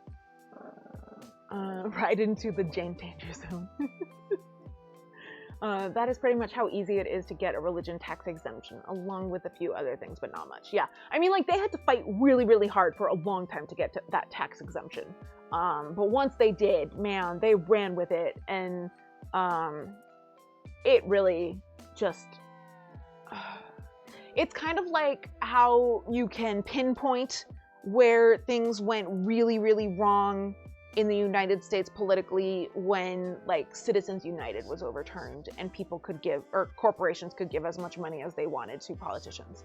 Like, that is a major turning point where, like, oh, that's when they got the power that they are now abusing. Cool. Like, that's kind of the equivalent for Scientology. Actually, the international waters myth is not true. A flagged ship is still under the laws of that country in international waters.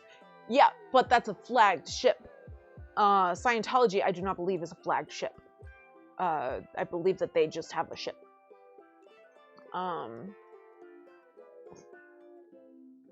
They buried the IRS in legal paperwork until the IRS just folded. Yeah, exactly. That's, yeah. They just waged a campaign against them like they were MAGA. And just, yeah. It was just to the point where the IRS just didn't want to deal with them anymore. Which is, you know, a really cool thing for a government agency to do. Just be like, fine, evil people, I don't want to deal with you anymore. Just do whatever you want. I love that for us. But yeah, okay. So I am now wrapping up, because I've got this. I'm just trying to pose this hair in a way that looks right. I don't know why I just went southern there, but I did. And y'all, I'm going to be, like, hardcore looking into the, like, intense stories of Scientology. Like, I will have more to tell you about Shelly Miscavige.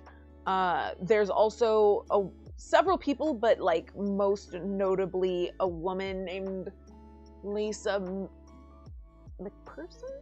Something like that, who died.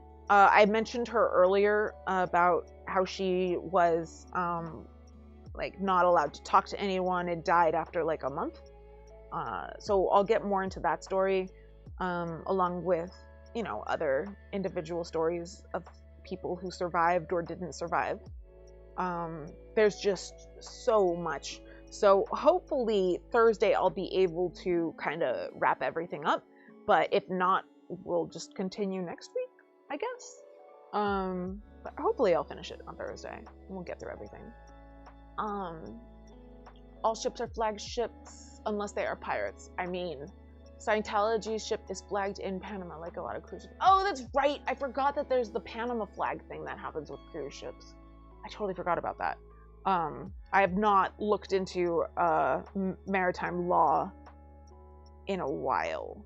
But I do remember the Panama thing. Because I used to know a lot about Disney cruises. Even if all the boat flew a US flag, the US did fuck all about what happened on board that ship. Yeah.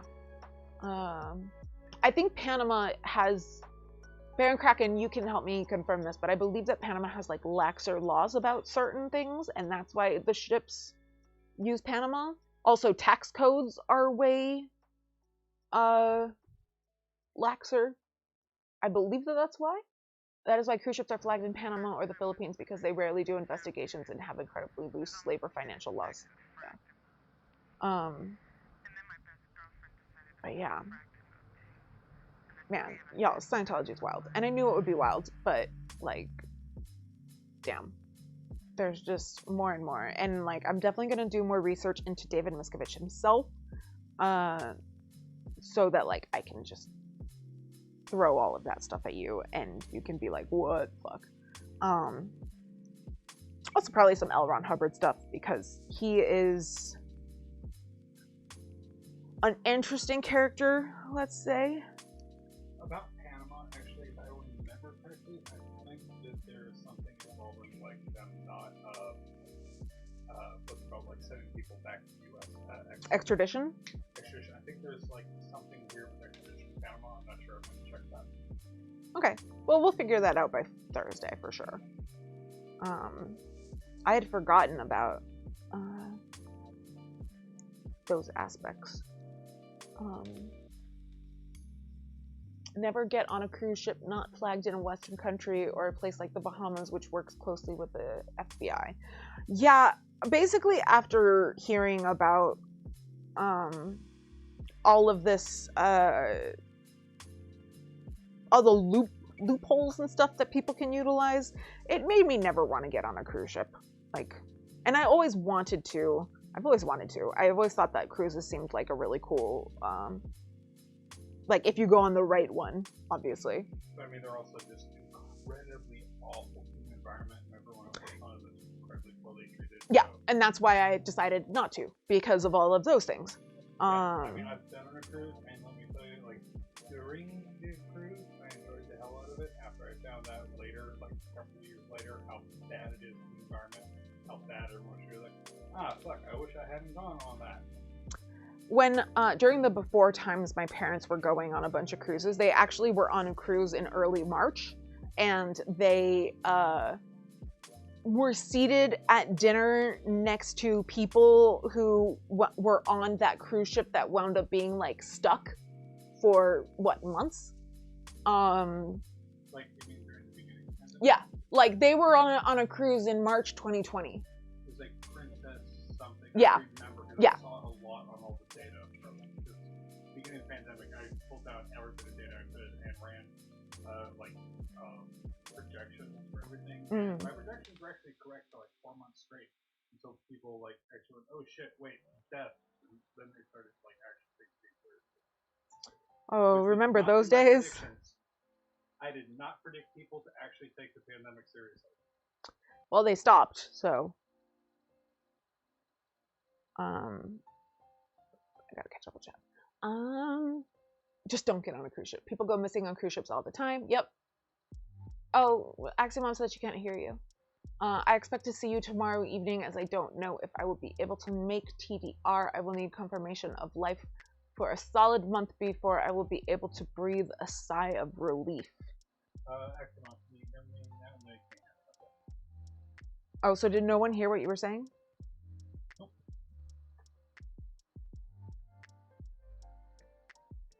I don't remember what you said, but you're gonna have to repeat it. Hopefully you remember. Can you all hear me now? Or no? Okay. We're using microphones for the first time today. Everyone knew. This is a new thing for us. And how about now?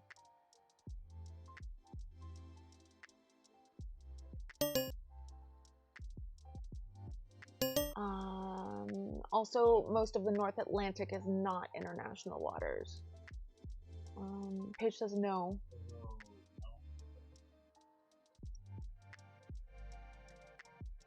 Okay.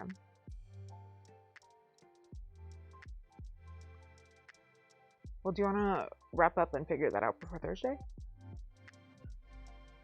Okay. Let's see. So, we got to wrap up because we are polite to our other roommate who has a normal sleep schedule, unlike myself or Brian. Yeah.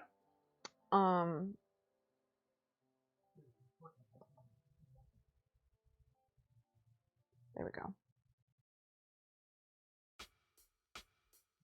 That is actually a little longer than I wanted to do, but I can fix that later. Okay. Let me get this sorted out. Oh, Drew in Georgia, you're so wonderful. Oddly, Portugal has huge coverage of the mid-Atlantic. That's interesting. Portugal, of all places. Portugal used to be super powerful, but that was a long-ass time ago.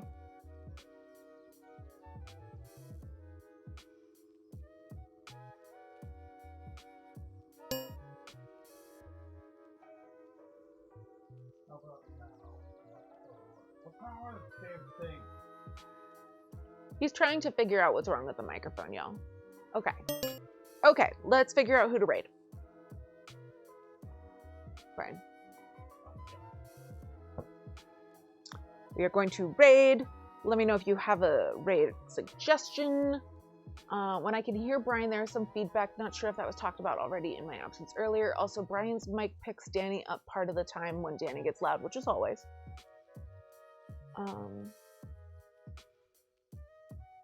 Who's on?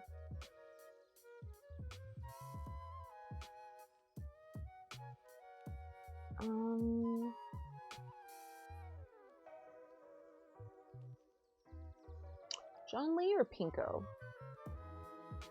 Do you guys want politics or do you want music? Let us know which you prefer right now. What's the vibe? Although, is Pinko even doing politics right now? Yes. Okay. So, we haven't rated Pinko in a while.